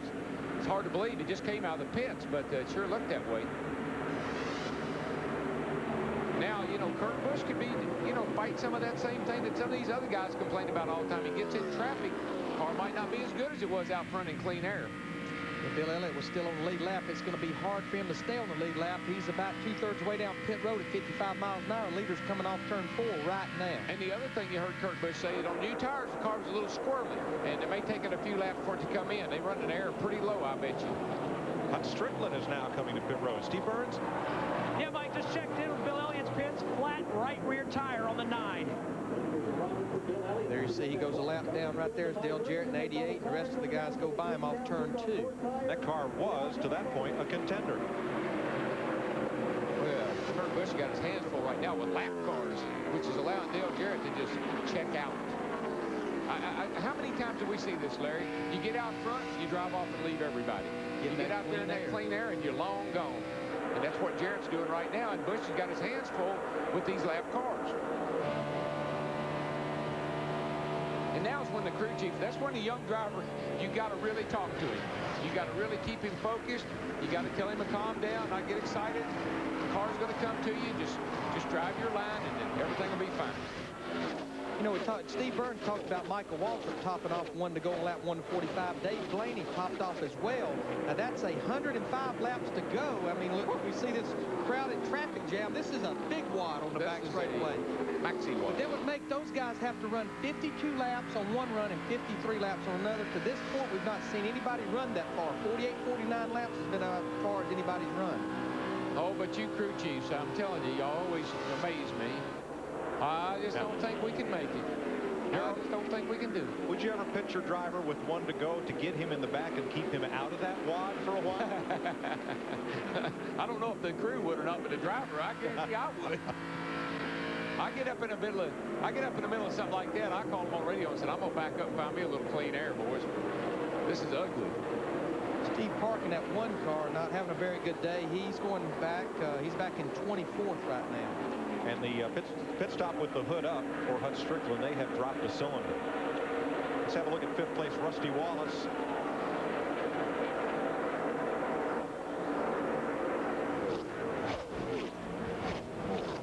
There he is, Steve Burns. Yeah, Mike, a little while ago, Larry McReynolds speculated about the track condition probably changing. Well, Rusty, on the last stop, they took a pound out of the right rear, 1 round of wedge in, 4 tire change. Rusty said the problem he feels now, the right front shock has too much rebound. Let's go to Matt Yoko. Steve, I mentioned earlier that Michael Waltrip and Slugger Labby are going to try to make it on one more stop. Let's check in here with Chad Canals. The 15 is going to try to make it on one more stop. What about your team? Unfortunately, no, I don't think there's any way in which we can do it. It's kind of disheartening that somebody is probably going to win this thing on fuel mileage when we have such a great race car. A couple more adjustments, and I think we'll have the strongest car here, but we can't do it. Somebody does, more power to them. They cover their bases. We're getting the job done. I want to say hello to Rick Hendrick's mom. She's back home. She's not feeling too good today, and we wish her the best, and we'll do what we can today. But you have to be pleased at how mature your driver is driving today. He's doing a tremendous job. We've had a great year so far. He's come to these big tracks where, everybody's difficult. Aerodynamics plays a big role, and he knows how to get the car out there, get the nose clean, and pass people, and that shows his experience. Well, a former winner here at California slowing on the racetrack. Jeremy Mayfield said something broke. Yeah, two things. We're at the point in the race where the engines are really going to start to take a beat. They've been out there a while, been turning a lot of RPMs, things are going to start breaking in some of these engines. The other thing is, all that rebound rust he's talking about in the right front makes you loose in. Keeps that corner pulled down all the time, makes the car real loose getting in the corner.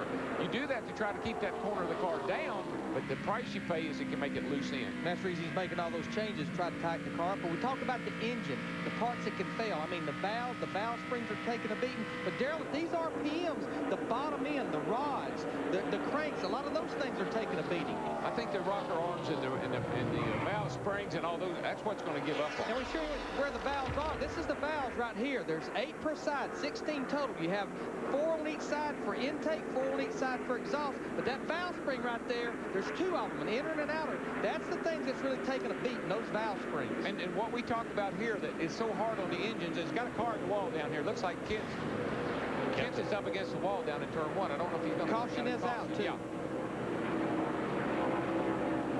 Now, there's the problem that Mayfield had, and Greg Biffle had to jam on the brakes to scoot around him. And now caution is out. We believe it's for Matt Kenseth at turn 2. But just to follow up a little bit, Mike, the sustained RPM. You're 8,500 at the start-finish line, and you still got to go all the way down to turn 1. With that RPM hanging around 85 to 9,000, it vibrates itself apart.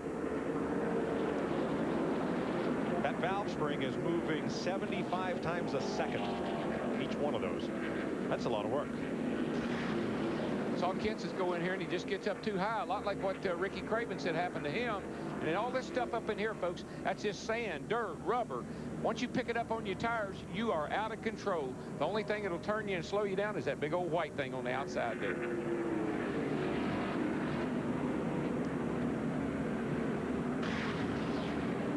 Will take a hit in the point, still come in here in second. Now, Darrell, we're out of our strategy now. We're going to come to pit road, 95 laps to go. We can get in here, and we can do it on one more stop. So all the leaders should be on pit road to fill up with fuel, but I may only give you 2 tires since we only have 9 laps on our tires. I want that track position like Dale Jarrett got a while ago. I might buy that. Would you consider no tires? I believe I'm going to be there long enough. I'm going to give you 2 lights anyhow, but I bet we may see some gas and go. Gas on. Well, as we said, being out front in clean air makes a huge difference. All the front guys are coming in. 11 cars on the lead lap. Here's Steve Burns. And Sterling Marlin listening to Tony Glover. They're going to do a gas and go. No tires on the 40. Well, Dale Jarrett's not going to do that strategy. He's putting at least 2 tires on. They got 2 more ready to go on the left side. Pitting right behind him is the 97 of Kurt Busch. He took outside, and he's gone. Jarrett still on pit road as the crew changes forward. Matt. And only a 2-tire change for the 48 car, Dick, of Jimmy Johnson. They adjusted with air pressure. And Dave Blaney made no stop at all. Well, remember, he's one of the cars that topped off with 1 to go at lap 145. These cautions will help him. 2 cautions equal 1 green lap. We documented he needed to run 53 and 52 laps. These cautions will help him, Darrell. And it's 2 strategies. One, you take 2 right side tires for track position. The other, Dale Jarrett, you take 4 now, so you can take 2 when you come down on that green flag stop if it goes green. Still a lot to play out here in Fontana, California. 94 laps to go. You are watching the Triple Emmy Award-winning NASCAR on Fox.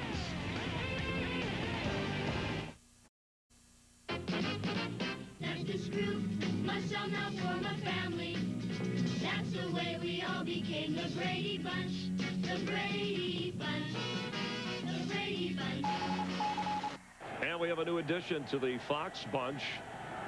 Hold on, just wait a second here. Hold on, we have Jeannie standing by with an update from her son Trevor's crib. Jeannie? Thanks, Chris. Let me introduce you to the newest member of our Fox Racing bunch, Trevor Jaden. He weighed in 8 pounds, 14 ounces, 21 inches long. We're working on the fuel mileage. He's still stopping down about every 3 hours.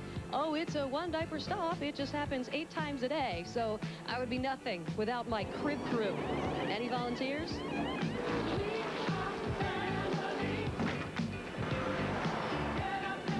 Still making a lot of those stops at our house, I tell you. Oh, boy. Oh, they're fun. Yeah, we need to get Jeannie back. Green, green, green. Get her little backpack, put the baby in it. Come on. Now, Beal like to see a caution here pretty quick if we can have one. He scooted out in front of race leader Dave Blaney. That yellow car at Blaney did not make a pit stop under this caution. And since Bill was actually at the tail end of the lead lap, he was able to start the outside line in front of Dave Blaney. But we documented maybe that Dave Blaney has to run 52 and 53 laps on his fuel. The furthest he's run earlier was 49 laps. These cautions, they'll help him a little, but he's going to have to go further, and he's went all day long. Boy, Jimmy Johnson really got a poor start off of 2 over there, and a bunch of cars sacked him up. Now this looks like California rush hour, Darrell. And everybody's getting can you feel the intensity picking up? I mean, here's guys think they got a chance to get back in the race. There's some guys now think they may have a chance to win the race. Steve, interesting strategy on the 77. Yeah, let's talk to Ryan Pemberton. Ryan, question is, can you make it on one more stop and stay out front? Yeah, that was the plan. Earlier, that pit stop, about 15 laps earlier, we decided to top off there because we're on tail end of the lead lap. We figured we could make it to one more. And when that last caution came out, I said, this is our break. That's a couple cushion lap that we need. And, I didn't want to not get new tires. But most of the guys came down and just topped off. So we're on equal tires with most of them. And I think we can go all the way. So we'll see. All right, good luck, Ryan. Let's go to Matt Yocum. And Steve, down here in the 15th, and Michael Waltrip Slugger, that caution was mixed emotions for you. You didn't want to see it, but then again, when you look at the air pressure of the tires, you wanted to see it, didn't you? Yeah, we're kind of lucky that caution come out. We're running 10th, last car in the lead lap, and the right rear tire was going flat. So kind of a blessing in disguise for NAPA Chevrolet. We took a gamble there on fuel mileage, and we was going to be able to make it and hopefully win the race for NAPA, being that this is the NAPA 500, but it didn't work out that way. So now we just got to try another strategy here, about another 40 more laps. They still have 40 more laps or so to try to get that car into victory lane. 12 cars on the lead lap, counting Bill Elliott, who is just in front of the race leader, Dave Blaney. Right now, what Dave Blaney has going for him, though, is that side-by-side battle for second, Rusty Wallace and Sterling Marlin. Yeah, and don't be surprised by that 77 car running up front. He had a great run here last year, finished 10th with Robert Presley at the wheel. That setup seems to still work. Yeah, they were 10th here, Darrell, and they were 5th at Michigan, a similarly shaped track to this one.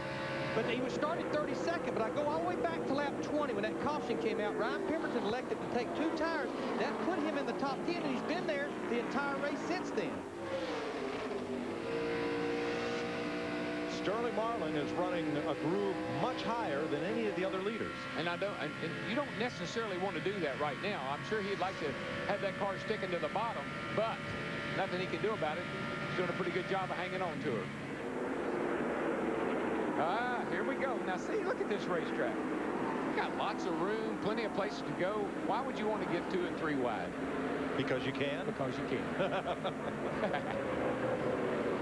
That's a fun track to race on. It really is. You get so many lines you can run, so many options. If the car's not working, you can find a place to make it work.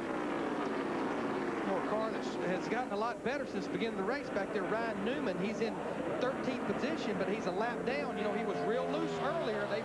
They've got that car a lot better. He'd love to see a caution come out and see if he can get his lap back.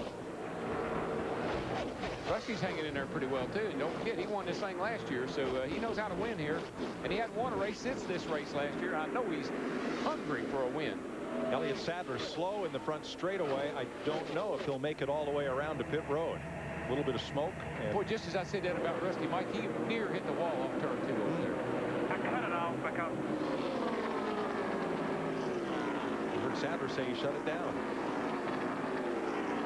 The guys are running so high down in 1 and 2, and they get up there, and if they get into that sand and rubber on their tires, they lose all control of the car, and they almost hit the wall. 85 laps to go, at least one more pit stop, depending on how this plays out. Dave Blaney 1.2 seconds ahead of Kurt Busch here in Fontana. Well, that can just got a little dent in it. We're riding with Sterling Marlin. I believe he just brushed the wall. They're in 4th place. Let's see what happened to Sterling. Well, it's over in turn 2, and I know I keep saying it, but see up there where he is, and he gets just enough of that sand and stuff. Ooh. No question. Yeah, it was actually over coming out turn 4 on the front stretch. Turn 4, yeah. These turns are narrowing up. Elliott Sadler's car did coast all the way around the racetrack and made it to the garage area. You see a little bit of damage on the right side. I don't think it's serious. I don't see any tire rub, but he did bend that fender in a little bit. The front fender area is very sensitive at this racetrack at these speeds. It certainly is, and it's allowed Dale Jarrett to close right up on him. Rusty Wallace had just passed Marlin when that happened. Wallace moves up into the 3rd position. He's 3 seconds back of the leader. Rusty, your lap times that last run were really good in comparison to the lead cars. I know it was early in the run, but you were right there. And the car felt really good that time. It was turning good. It wasn't loose or nothing. So remember those air pressures, and let's see if this will work the next time. I love that kind of communication from the crew. I mean, he gives them information, but then they give him some back that helps him make smart decisions as the race unwinds here. Plus, it's kind of encouraging. And I know I talk about that all the time, but a driver loves to be encouraged. Attaboy. Give him an attaboy all the time. Right here, about 15 laps into this run, our top 3, Dave Blaney, Kurt Busch, Rusty Wallace, they are running, and including Dale Jarrett in 4th about the same times, 41:30s. The yellow car, Dave Blaney, that's the Jasper Ford, out in front here by 2 seconds over Kurt Busch. Blaney, a former World of Outlaws champion and a racetrack owner, Sharon Speedway in Ohio. Dick Berggren. Jimmy Pennick is Kurt Busch's crew chief. You guys took 2 tires on that last stop. How is it working? Well, we're loose right now. Hopefully they'll come in a little later, but we're going to get 4 at the end here and see what's going to happen. We might have to tighten up a little bit, but right now we're a little bit too loose. That car has been so fast today, Jimmy. What is it got that's making it so fast? Kurt Busch. He gives the credit to the driver. I bet if we could talk to Kurt Busch, he'd say Jimmy Pennick is the reason the car is so fast. Now, one thing that bothers me, Larry, if the car's loose and he's running a little higher than he's run all day long, he needs to be real careful and not get that back end out from under him. Just needs to calm down here. They'll fix it on the next stop. Like Skinner in the 4 car on pit road unscheduled stop. But yeah, you're such a fine line when you're up there at the top of that groove. You get a little bit out of that groove, it'll come around with you. And he hadn't really been up there, especially off of 2. I keep watching. He hadn't really been up there like that all day. So you got to kind of feel your way along. I tell you, the guy that's the fastest guy on the racetrack, we see Dale Jarrett right here in 88, but the fastest guy is that guy trying to get a caution flag, Bill Elliott. He's running 41.19s. Our leaders are running 41.30s and 40s. He so much needs a caution flag. Elliott, the last car on the lead lap in 12th. And there's Dave Blaney, continues to set the pace here in California. Blaney, Busch, Wallace, Jarrett, and Marlin, the front 5. There's Sterling Marlin. Jeff Hammond and I observing in the Hollywood Hotel Madeline in the new paint scheme on his course done. Yeah, unfortunately for Sterling, it looked like he had a car that could go up there and contend for the win, but he got into turn 4 Walnut a little while ago, and his car has not been quite as good as it was early on during the race. The yellow car, we have 70 laps to go. Dave Blaney looking for his first ever Winston Cup victory. He has finished 6th 3 times in his career, and Kurt Busch applying a little heat there behind him. But I wanted to talk about Dale Jarrett, currently running 3rd. He's moving his way back up, Jeff. Remember last year he came into California as the points leader and left as the points leader. He came in 16th into this race, and there's been a change for him since Jimmy Ellich left after Bristol, and Todd Parrott came back and took over at Texas. Yes, Chris, and probably that has to do with the old chemistry, and guys being able to communicate communicate. We always stress how much important communication is with this type of racing, and I think they're finally getting back on track where they can contend once again like they did, in the years past. We see right there the 24-car defending champion Jeff Gordon. He too looks like he's starting to find his groove and making his way up toward the front, currently running 5th. But Kurt Busch has been a force to reckon with all day long, and he has got himself all over Dave Blaney right now. He's really coming on strong right here toward the end of the race. Yes, so it looks like this group of 5, Blaney, Kurt Busch, Dale Jarrett, and Rusty Walls, as you pointed out, Jeff Gordon should be a terrific finish, and we'll keep an eye on that pit stop. It's going to all come down to the final pit stop. Who gets on and off pit road the best. And the guys at Burning Booth, they can tell you all about it. Mike? Thanks, Jeff. 182, 68 to go, and Dave Blaney's lead has been cut now to just a couple of car lengths by Kurt Busch. We're going to look at the speed going into turn 3 at the end of the backstretch between these two leaders, Dave Blaney, the 77, Kurt Busch, in the 97. There you see it's pretty equal right there at the end of the backstretch. Not too equal through the middle of the corner. No, that's where Busch is really strong. Kurt Busch coming for the lead. Blaney carries him a little bit up high and then drops to the bottom of the racetrack. But I'm happy for Dave Blaney. I mean, he hasn't had a lot to brag about. Here he is leading this race, late in the race. I'm real happy for him. And for that team, Darrell, which led 5 laps last season, today they've led more than 25 laps. And at the end of the front stretch, both of them was a little over 196 miles an hour. But Darrell, I think you picked up on it. The difference is in the middle of the corner. Who's picking that throttle up sooner, carried it that speed off the corner. That's where Busch has just been so strong all day long. Through the corner, especially the center. His car seems to be working really good where you get back to the throttle. But now Sterling Marlin has slid back to 6th place after that brush with the wall. Yeah, and to quote Sterling Marlin, he said, I think we messed the race car up. But they do know that the right front fender has been damaged, but they do think that they can fix it on the next stop. And Darrell, you mentioned that the front of those cars, that quarter panel, is very sensitive. Yeah, it's what I was just going to say, Steve. As I watched Sterling go by, the right front fender, it's been in about like it was at Daytona. And so, if they have to stop the race, he might want to get out and work on it. How about Ricky Rudd right behind him? Both the Robert Yates cars having a strong run today. Presently, Jarrett in 3rd and Rudd in 7th. That's because of one thing. It's what's up under the hood.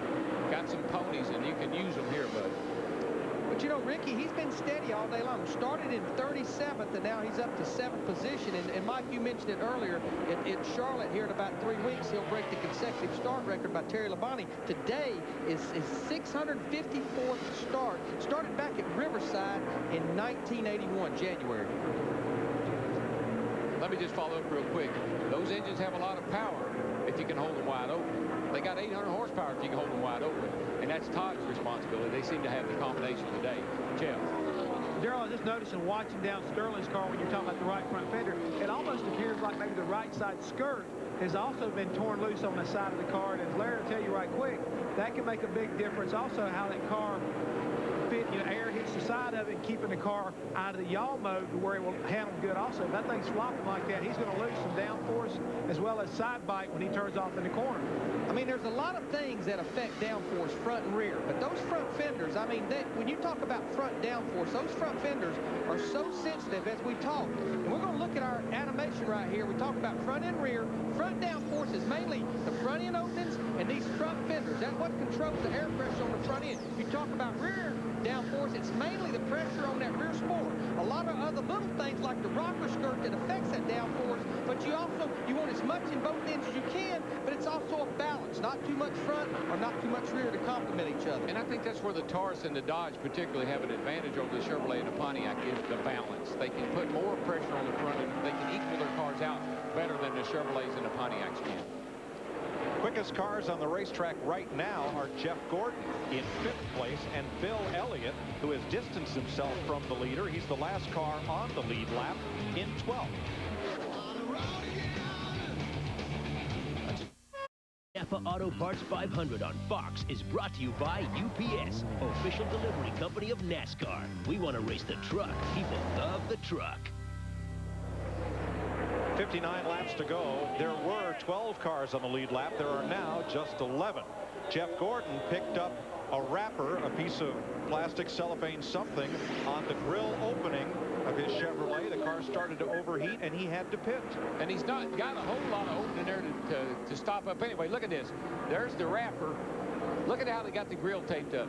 That's so you get all that downforce over on the left side over here. Plus, he got a little piece of tape on the right side. That's a really small opening for to keep that car running cool.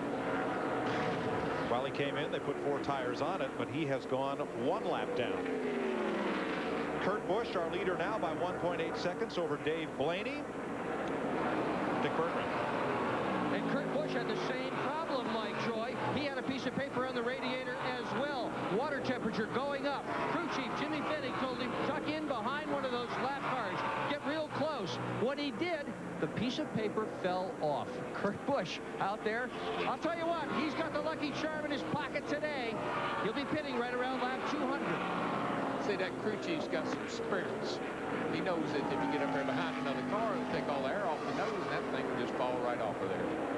That's a good example of why the car's aero push when you're behind somebody. No air going on your nose. You know, go back to Jeff Gordon. It was a scheduled stop. They just had to do it about 10 or 12 laps early to get that wrapper off the grill.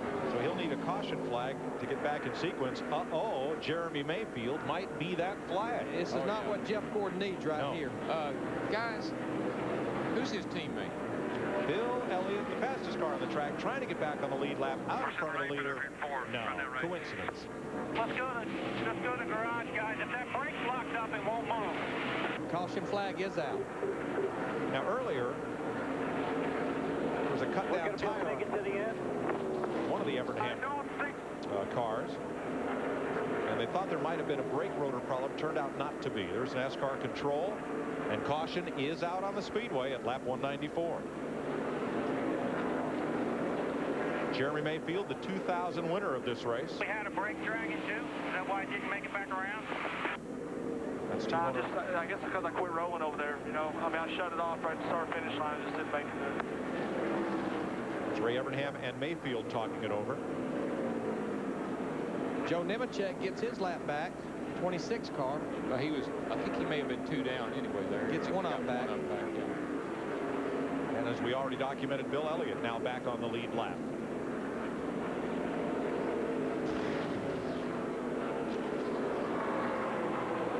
Ryan Pemberton, Dave Blaney's crew chief, he liked seeing that caution. Well, we got 55 laps to go, Larry.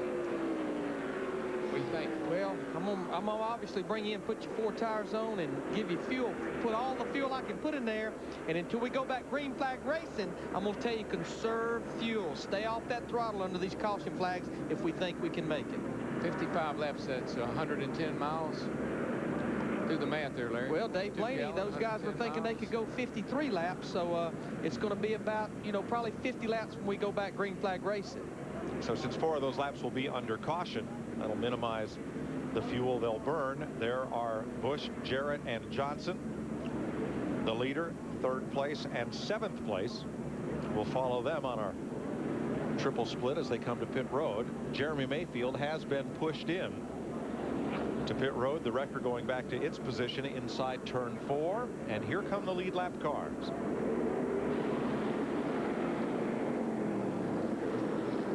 Eleven cars on the lead lap.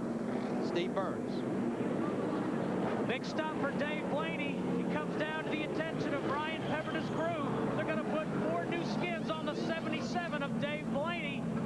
This was a good caution, was a good break for this team. Left side tires going on. Mike Clark is the jackman to Dick Berggren. Kurt Busch's crew ready to put 4 tires on this automobile. The instruction to Doug Newell, the fuel man, pack it full. Get every bit of the fuel in there. They're just a little bit short of making it all the way. To Matt. Dick, the 48 car slid to a stop. They're making a track bar adjustment, a wedge adjustment, and they were going to pull a spring rubber out of the right rear. He said his car was still loose. It's a big race off pit road, and Johnson is finally down and away.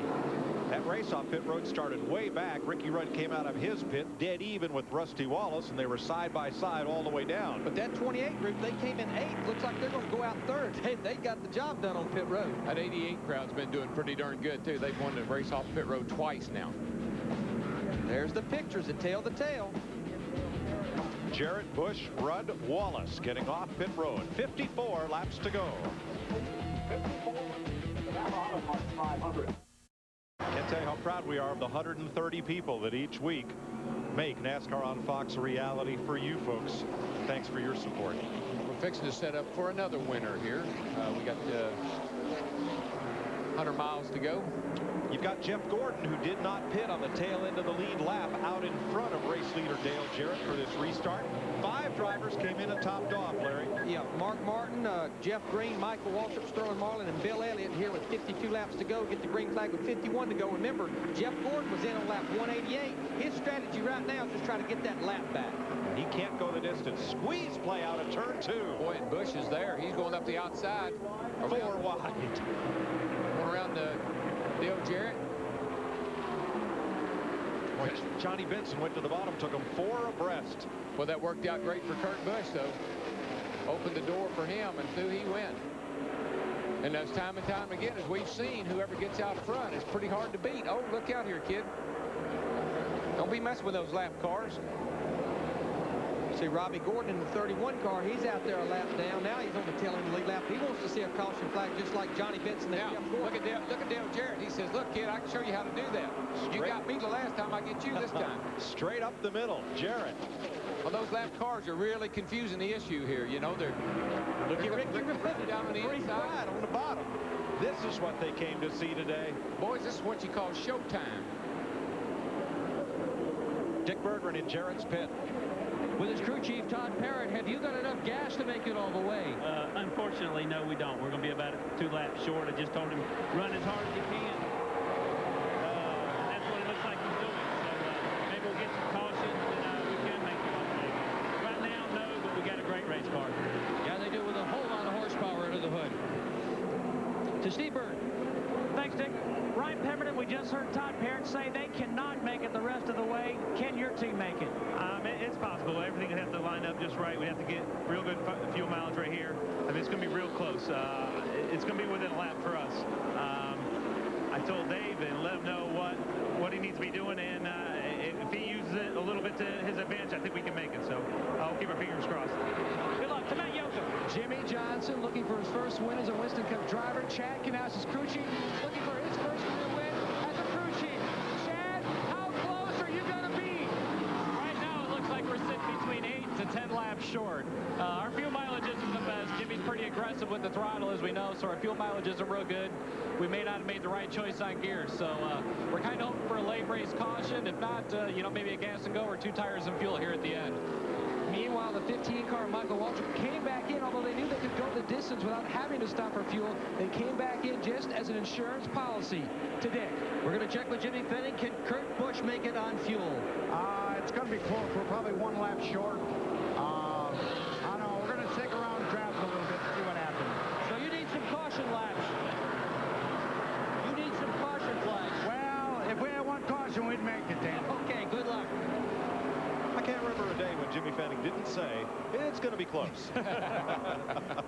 They're trained. They go to that crew chief school and learn all that stuff. Well, we got a battle for 4th here. Rusty Wallace in the 2 car. Dave Blaney in that 77 car. But you know, Darrell, Ryan Pemberton, if Dave Blaney's trying to conserve fuel, that's hard to do when you're racing in this big water car. What you do, you roll out that throttle a little earlier and get back to it just a little later off the corner. Just a little bit each in for 50-something laps.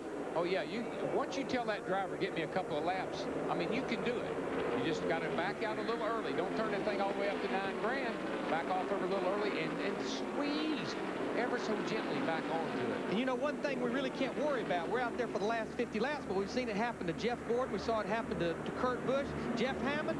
We just can't, we don't need any paper across that small front end opening that we have. No, Larry, we really don't. We've added a lot of tape here in California to make a lot of downforce on the front nose. And as we can see, just little stuff like, hey, potato wrappers, candy wrappers, even a trash bag can get on the front nose of this car. Next thing you know, that opening you need to pull this race car, it's closed up. Next thing you know, you're running hot. Running hot means you're going to lose power and possibly lose an engine here in California, which means you'll definitely lose the race. He's got Chris Meyer's whole lunch on the grill of that car. You know, another car it happened to earlier, Tony Stewart, right there. There you see it on the front end of his car. So we've had that happen a lot. You know, a lot of wind blowing out here. You see the flags in the middle of the infield. That paper blows up, and that's just like sucks that paper in on those front end openings. Am I seeing the 88 and the 28 look to me like they are out horsepowering everybody right now? But you know what? That's good news. But the bad news is make a lot of power, burn a lot of fuel. You have to feed those puppies. That's right. Well, don't talk parity today because the first 5 cars are Fords and they have 6 of the first 7 positions right now. And Jeff Gordon's strategy of staying out didn't pay off because he's kind of falling back through the field. Jimmy Johnson gains a spot, moves to 5th on Rusty Wallace.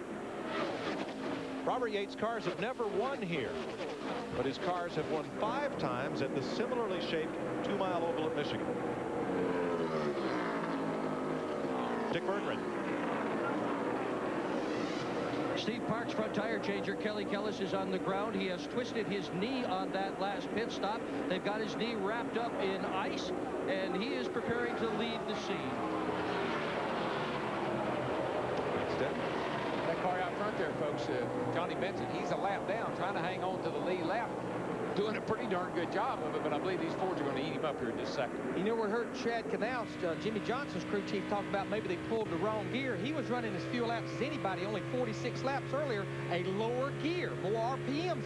That will use more fuel as well, along with more horsepower. Well, you know, early when he was leading the race, Larry, he'd go by here, and I told you, I think I mentioned the fact that they were turning the heck out of that engine.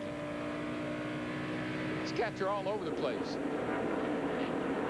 I'd like to know what the preferred line is because nobody seems to know. I'm not sure there is a preferred line right now. Johnny Benson's Pontiac trying to stay on the lead lap ahead of that fast fleet of Fords. 42 laps to go.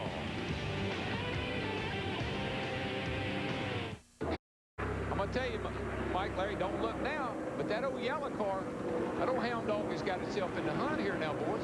That'll be Blaney. Dave Blaney is right there with those lead cars, and he's a little quicker on the clock.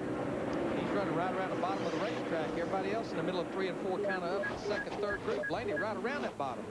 Everybody likes a little bit different line, Darrell. Is it to get clean air? Yes, that's exactly what it is. When you get this close together, you know, you just lose that front end. You're going to push out into the fence. So you got to keep that nose down and get a little pressure on that left front fender if you can. For the lead. And Benson, I mean, if they could ever get by Benson, they'll go on. But he's kind of holding them up. And it's not anything he's doing wrong. He's battling his own battle here. But they get by him, they might be able to go on. He's doing his job. With only 12 cars on the lead lap, he being one of them, he's trying to, he wants a caution flag, so he's staying where he needs to stay. Look at Busch. He gets on the outside of Ricky Rudd. Come on, kid, don't run him down in the gravel. Now, just drive smart. Another hound dog done moved in the picture. That 48 car, Jimmy Johnson, we was watching the monitor while we were at break. He has one of the fastest race cars. He's running 4130s. The leaders are running 60s and 70s. Steve Burns. Mike, Dave Blaney is as fast as the leaders. Everybody here in the pits, the spotter telling him the same thing. They also feel like in the 77 pits now that they can make it to the end. And they also feel fairly certain that the 88 and the 28 can't. There goes the 77 under the 28. He's been running out low line. Here's Kurt Busch making a move on the 88. We got racing going on there. And then here's the 48. I love it. We go all day long, and all of a sudden we got us a whale of a race for the first 5 spots. You know what, too? The closer you are to the lead, suddenly the better you think your gas mileage is. Yeah, absolutely. Jimmy Johnson to the bottom on Dave Blaney. This is for 4th place. Turn 2. Blaney gets a little bit of run off the corner. He comes off a little higher. Jimmy was under him, and it kind of bogs you down out there. But that low gear that I think Jimmy Johnson's got could pay off for him at the end of the race. That will let him pull up off the corner running on the low and side. And he can run that bottom like that and accelerate really well up off the corner. And he just threw it into the bottom side of turn 3 and comes out with the 4th spot ahead of Blaney. He wants it. You got to want it and then go up there and get it. Darrell Waltrip, you keep talking about young Kurt Busch. I'd like for you to know that the one race he ran here in a truck, he did win. He is the youngest winner here at California Speedway at the age of 21 in that truck division. Well, I tell you, Jeff, the kid just amazes me. He's smart. He's intelligent. He understands his race cars. He communicates with his crew.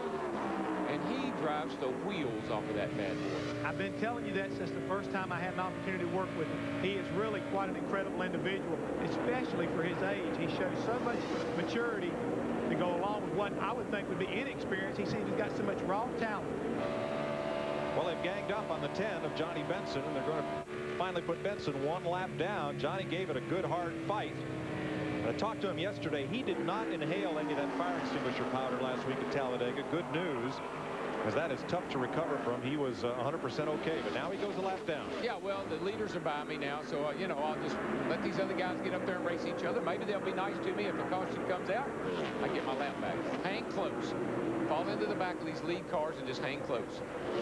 Well, here we come again with Rudd right on the bottom, Busch in the middle, and Jarrett up high. Jimmy Johnson just looking for an opening. I mean, he's all over the place.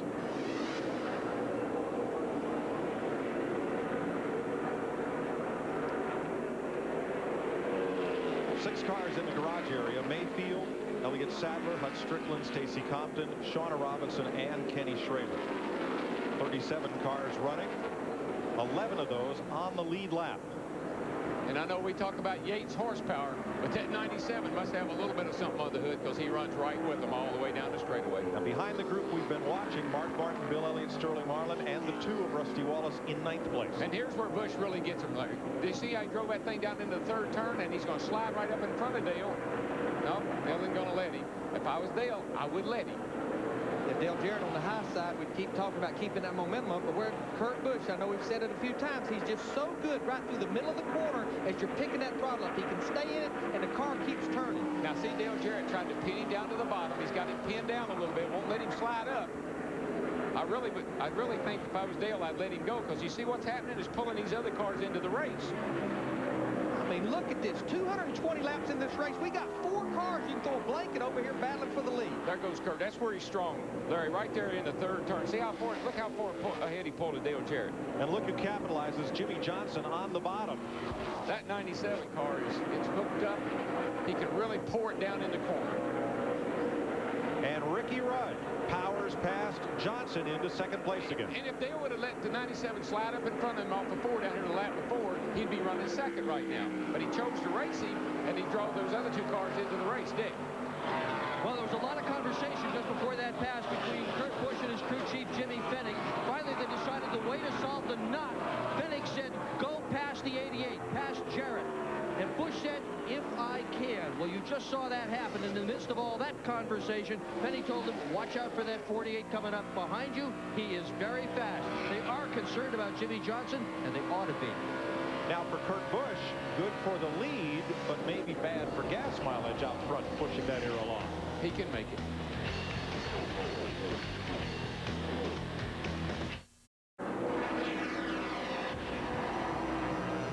Welcome back to Fox Sports coverage of the Napa Auto Parts 500. 225 laps complete, 25 to go. Kurt Busch and Jimmy Johnson, 2 of NASCAR's young guns, going at it for the lead. If I was Kurt, I'd let Jimmy go. Jimmy Johnson cannot make it. He's going to be 5 laps maybe or so short on making it. Kurt Busch might be able to make it, and he probably will make it if he would get behind the 48 and draft it. Yeah, I mean, we've already documented the furthest Jimmy Johnson has run is about 46 laps, so we about know that he cannot make it. Well, I think his crew chief hit the nail on the head when he said maybe the gear selection, it's going to make him run fast, which he is, but it's not going to get a real great gas mileage. Only 4 cautions in this race. Shauna Robinson's crash early at lap 18. Ricky Craven and later Matt Kenseth scrubbed the wall, and then Jeremy Mayfield's car rolls to a stop on the back straightaway. No serious incidents. And Kurt Busch, Jimmy Johnson out in front of Ricky Rudd and Dale Jarrett by 1.3 seconds now with just 23 laps to go. Steve? Yeah, Mike, I went down and checked with Lee McCall, crew chief on the 40 car of Sterling Marlin, to see if they got the right front fender fixed. He said he didn't think it was that bad, but Sterling said it's not driving anywhere near as well as it did early in the race. They're going to be very close on fuel. Same thing for Rusty Wallace. They may be a lap short. Rusty says this last set of tires not as good as the last set. Here we go. Like I said, I just don't think I'd fight it right now. I'd get in behind him and follow him. Don't do anything immature. Oh, trouble down here. A car's trying to get in the pit. Hard in the wall. That's Bill Elliott. Little E, Dale Earnhardt. And Kevin Harvick. A very hard crash for Elliott. Oh, yeah. The first serious incident, or rather for Earnhardt, the first serious incident of the day. And, excuse me, it was not Bill Elliott, it was Dale Earnhardt. Yeah, I just saw the red and white, and I thought it was Bill Elliott. And it was hard, Darrell. It was. That was an incredible impact. Field coming around to take the caution flag at lap 228. Boy, that's on the left side, driver's side. I tell you, I don't like the looks of that, guys.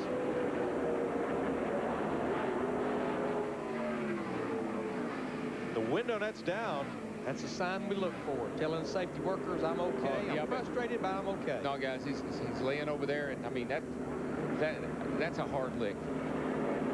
And Kevin Harvick, the second car involved. I think Dale Jr. was trying to get in the pits, and or somebody was. There we go.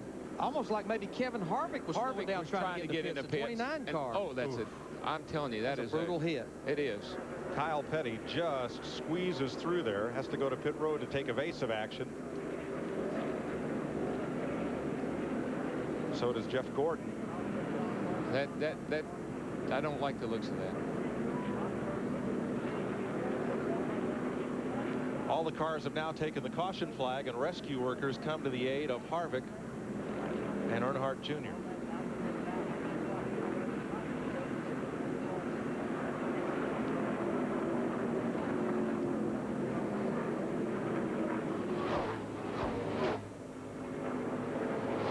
You're exactly right, Darrell. Harvick had slowed. He was trying to get to pit road, and Earnhardt Jr. going under him. The two collided.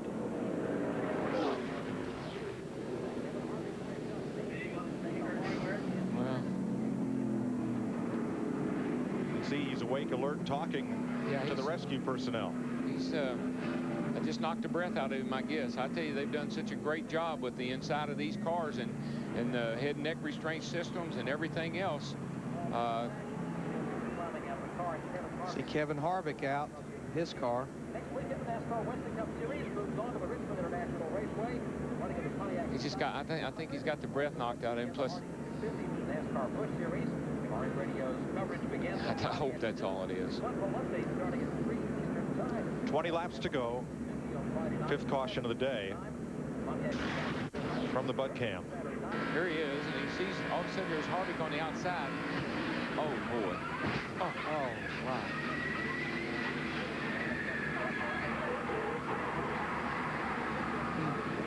See his hands on the steering wheel.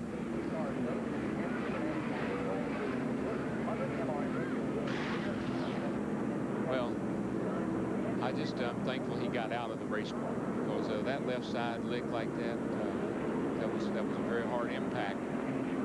Again, I just think it's a tribute to all the things we've learned about the inside of these race cars and how to protect the drivers. We'll get an update on Dale Jr. as soon as we can. It makes the fuel mileage question pretty moot. When pit road is open, after some of this is cleaned up, we should see the leaders come in and top off for the final run. 18 laps to go under caution for the first serious incident of the day.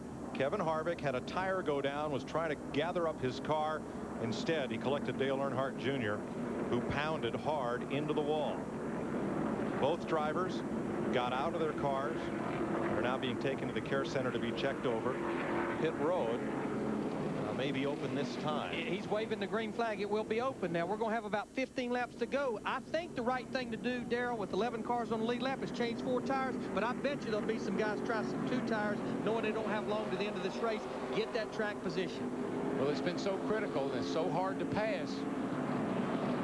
I can't imagine you wouldn't take 4, Steve. Well, Darrell, the 77 has been going back and forth, debating on 4 versus 2. It seems like the latest thing they're going to do is take 2 tires. Mike Clark, the jack man, gets the 77 up in the air. Right side tires going on for Dave Blaney. That's it. Dick Berggren.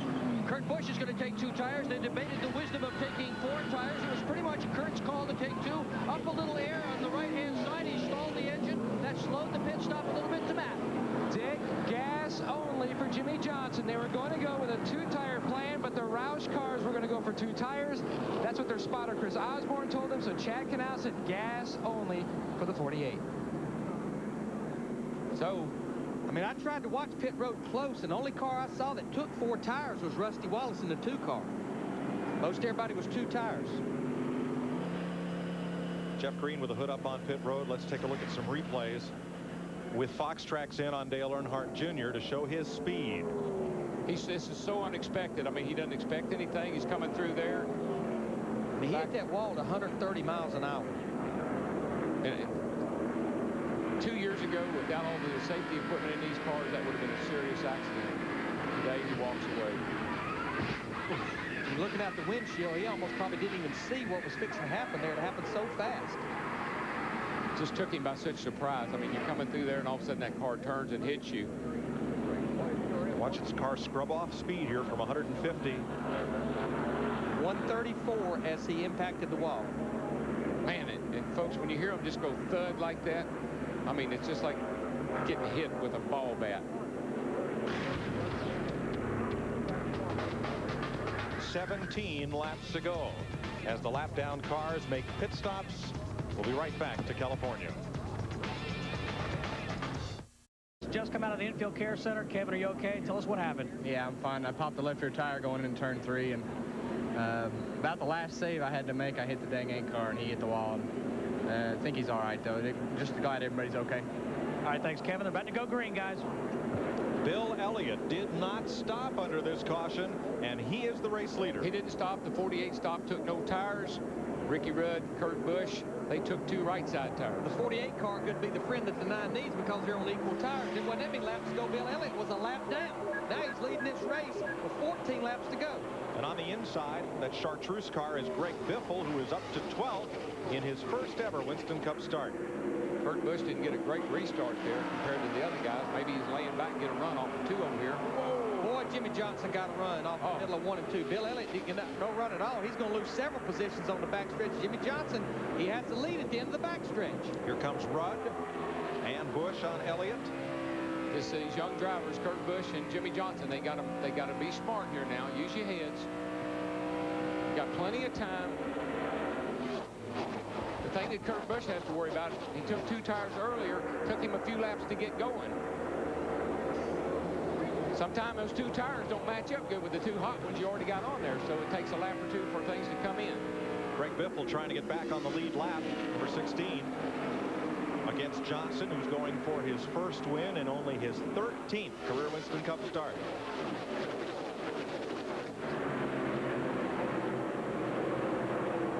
Ricky Rudd in that 28 car, he got a run at the end of that backstretch right there, getting into turn 3. Look right there behind Kurt Busch.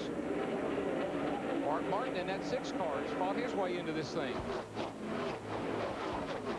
Now, what Busch does not need is to have to race Bill Elliott here. He needs to get on by him if he's going to have a chance to win this race, because Jimmy Johnson's going to get a big lead on him if he doesn't watch out. Whoa, whoa, Busch got into the side of Bill going into 3, or into 1, I'm sorry. And here comes Mark Martin underneath him. And here comes the 6 down on the bottom. Kurt Busch did a great save getting down into turn 1. He was alongside of Bill. Martin could not capitalize. He falls in line behind Elliott. He was probably waiting to see where Busch was going to end up, because it looked like he was going to wreck there for just a second. Biffle in the 16 car, he moved to the high side right there, let Jimmy Johnson in front of him. But Ricky Rudd's going to be right on the rear bumper. Jimmy Johnson, they're going to be side by side almost at the start-finish line. Rudd will fall back in behind, getting into turn 1. Rudd's going to be hard to beat. He got 2 right side tires. He's going to be the man to beat. Kurt Busch is going to win this race. I believe he's going to have to drive around the 28. Jimmy Johnson got gas only, but he's got the lead with 11 laps to go. You know, how many times have we seen this happen on this new series of Goodyear tires? 2 tires, no tires, you never know what's the right strategy. Saw Kurt Busch just go by the 16 car. He pulled over and let him go. It's like Jimmy Johnson beat Rudd getting into turn 3, maybe drove it in a little too deep, paid the price a little bit on the exit of turn 4. 10 laps to go. 10 laps to go. For an update on Dale Earnhardt Jr., here's Steve. Well, Mike, the latest that we've heard is that Dale Earnhardt Jr. should be okay. They're going to hold him for some more observation. The moment we hear something, we'll pass it along to you. Thanks. Kurt Busch is there, guys. He barely makes up time through the... I tell you, that car is handling so good. And where Jimmy Johnson is so strong is off of turn 2. But remember, we've been talking about that lower gear pulls him off turn 2. He actually pulled Rudd on the exit of turn 2. Busch gets in, I think Kurt's got it. I think he's got a shot at it. He's just really handling good. His 2 tires look like they're coming in now, and the car's working pretty good for him. He can really pour that thing down in the corner. Watch him right through the center of the corner here. Hey guys, just watching Kurt Busch's lap times. He ran the fastest lap of his race today on lap 240, so I think he's good to go. He's coming.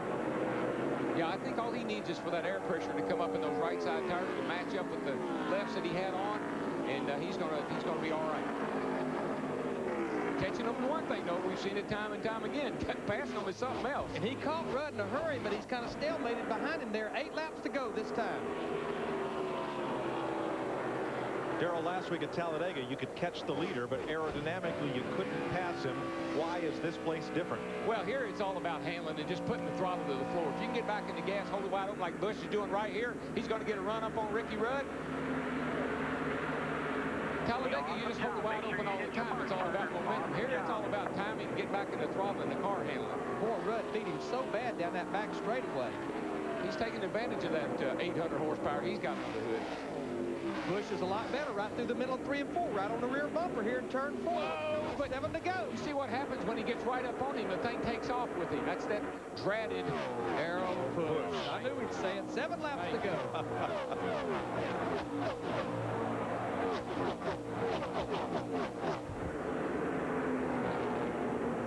If Kurt Busch is going to win this race, he's going to have to get by Ricky Rudd pretty soon, guys. Jimmy Johnson snaking him down the back straightaway, trying to break the draft on Ricky Rudd, the 28 car. Pretty gutsy call to bring that car in, just dump a little fuel in and send it back out. No tires. That's a great call, guys.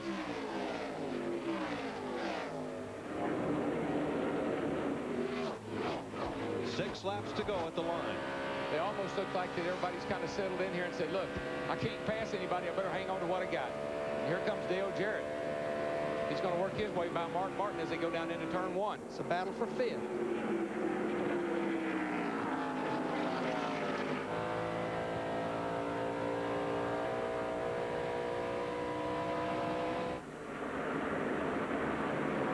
Bill Elliott's hanging right in there behind Kurt Busch, not too far back.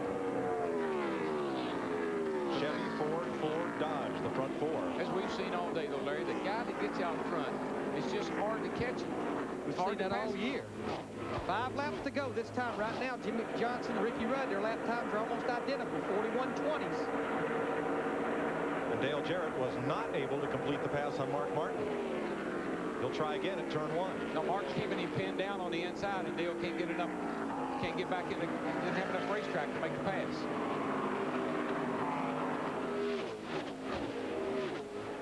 Boy, don't you know Kurt Busch is just, man, what have I got to do? And Jimmy Johnson saying, here's what you got to do. You got to get out front at the end of the race, and you can win. Whoa. Steve Grissom in trouble with a right front tire. Now, we've got to see if any debris comes off of that car from the tire to cause us to have a caution. No caution yet. 4 laps to go. That's a piece of brake rotor laying right there on the racetrack. It's kind of hard to tell where it is. Looks like it could be down out of the groove. Boy, Kurt Busch made a great run up on the back of Ricky Rudd that time. Definitely what Jimmy Johnson wants is Kurt Busch and Ricky Rudd start racing side by side. That thing is down out of the way. I don't believe it's going to cause anybody any problem. It's down the inside of the racetrack. And Grissom makes it around safely to pit road. But you know, they've been snaking back and forth down that back stretch. Here comes Busch up under the 28 car. He's got a run on him. They're side by side. 3 laps to go. Boy, you've got to be careful, Kurt Busch. You'll be loose on the inside going down in that corner. And Jimmy Johnson, he is loving what he's seeing behind him. I've got 2 of you in my rear view, and the distance is growing. But now this 97 car is doing what it's done all day long. It's just getting better and better on those 2 right side tires. But he's going to run out of laps. He's going to catch Jimmy, but I don't think he can pass him. Going to have to outbrave him, Darrell. Look at him. Look at him. Boy, he made a lot of ground up right there in the middle of 3 and 4. He's driving that thing down in there, I'll tell you that. But he's somewhat paid the price on the exit. That's but all he's right. doing what he has to do here right now. He's got 2 more laps. He got 2 more shots at it. And he's going to gain on him down here. He's gained on everybody through the center of the corner all day long. Jimmy Johnson, don't look back now, but when he come by the next time, you're going to have a whole mirror full of 97. Johnson's got that good low gear. He gets up off of 2 really strong. But where Kurt Busch is really good is watch this when they get to turn 3. Here we come down into 3. Now watch Busch close. It's almost like Jimmy Johnson puts the brakes on right there. He gains about 2 or 3 car lengths, but Jimmy Johnson knows where you beat people is off the corner here in Fontana. We'll have the white flag this time. Yeehaw! 2 of the youngest drivers in the field. Rookie and a sophomore fighting for the win. Final lap.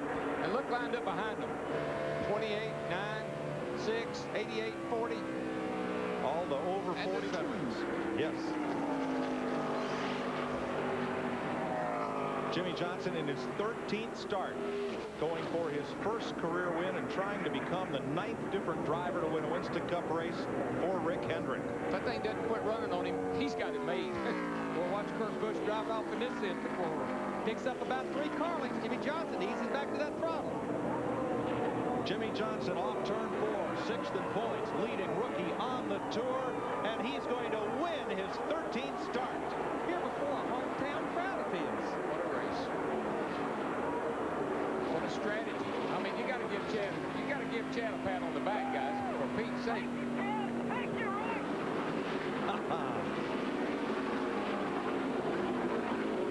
How many crew chiefs down there right now are kicking themselves in the rear right now saying, why did I even stop? Why did I take any tires? Look at that. Second straight win for Chevrolet. Johnson led 62 of the 250 laps. Oh, yeah, he had a good car all day long. He stayed in the hunt. Here comes car owner, Jeff Gordon. Congratulate that boy. He co-owns this car with Rick Hendrick. Gordon finished 16th. Look at this. You the man. You the man. No, you the man. No, you the man. No, you the man. Remember, this is the car that Jeff Gordon won at Michigan and Indy with last year. If you're going to be the man, you got to beat the man, and he did. But I'm proud of Kurt Busch. I'm proud of both those kids. They drove great races. Kurt Busch had a great car all day. Fought his way up there to second.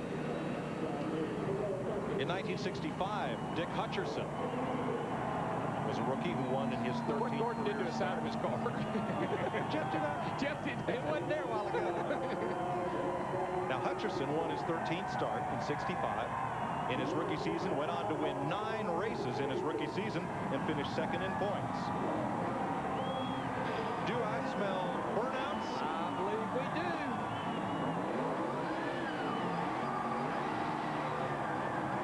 These fans are going crazy. They love it. Here we go. Walk that thing. Dog walking down through there. Give me some more smoke. Oh, let her go. I bet Rick wouldn't even care if he blew it up. I don't think he's done. Daryl, there's nothing like that first win. Oh, man, what a thrill. What a thrill. Especially a 500-mile race here in California. There's his crew chief, Chad Knaus. Chad, baby, good job, man. Matt Yoakum. And Jimmy Johnson bringing the car back up pit road as crew chief Chad Knaus running down to get him. Arms up in the air. He came on the radio and said, I think I broke it. Chad Knaus moved south from Illinois, hooked up with the 2014 Chad, old Rainbow Warrior. You learned from the best, Ray Evernham, and a gutsy call on pit road. I'll tell you what, Ray got his first win at Charlotte, calling a 2-tire stop. Our car was handling great all day. The only thing that ever hurt us was lap traffic. We got back there a little bit. Jimmy drove that son of the gun right back in the front, and we knew the car was balanced good. We knew a lot of people were going to take 2 tires, but we just had to go for it. Now, you won a lot of championships and races with Jeff Gordon as a crew member, but how special is this now to win as the crew chief? Talk about making it full circle. When I moved down here back in like 1991, I wanted to be a crew chief, and a lot of people told me, no way, you shouldn't do it, or it's too much work, or you never could do it, and I guess we proved them wrong. He sure did today. A very popular win all up and down pit road. Chad Knaus, a Winston Cup winner. I know you're excited, but don't get Wasn't running as Jimmy Johnson rolled it into victory lane. He said he thought he broke it, and I think he may very well have.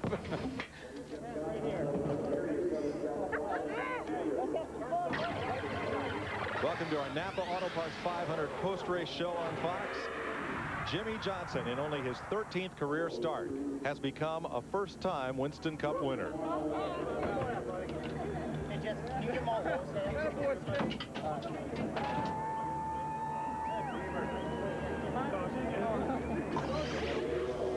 Here, put this one on, man. That's a winner strip for that, buddy. Run out, man. Jimmy Johnson getting ready to come out. Gotta have the ninth glasses. driver to win for Rick Gotta Hendrick. have the hat.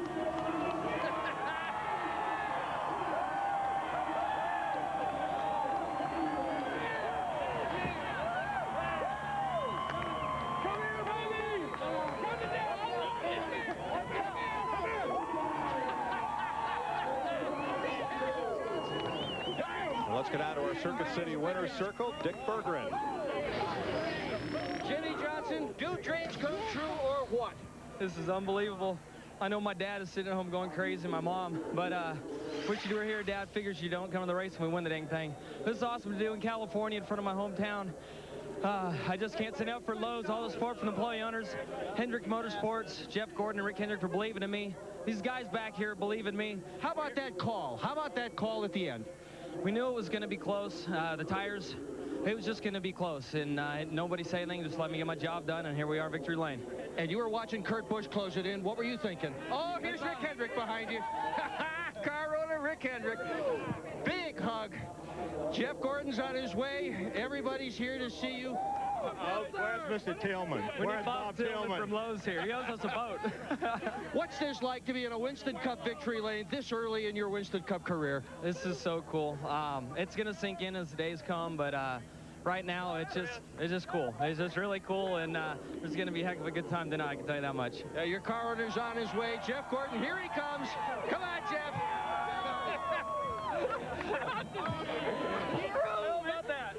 How about this guy? Guess we hired the right guys. What's that? Man, I'm tickled to death. I couldn't be more proud of this guy right here. What a great team. Are you surprised he has won this early?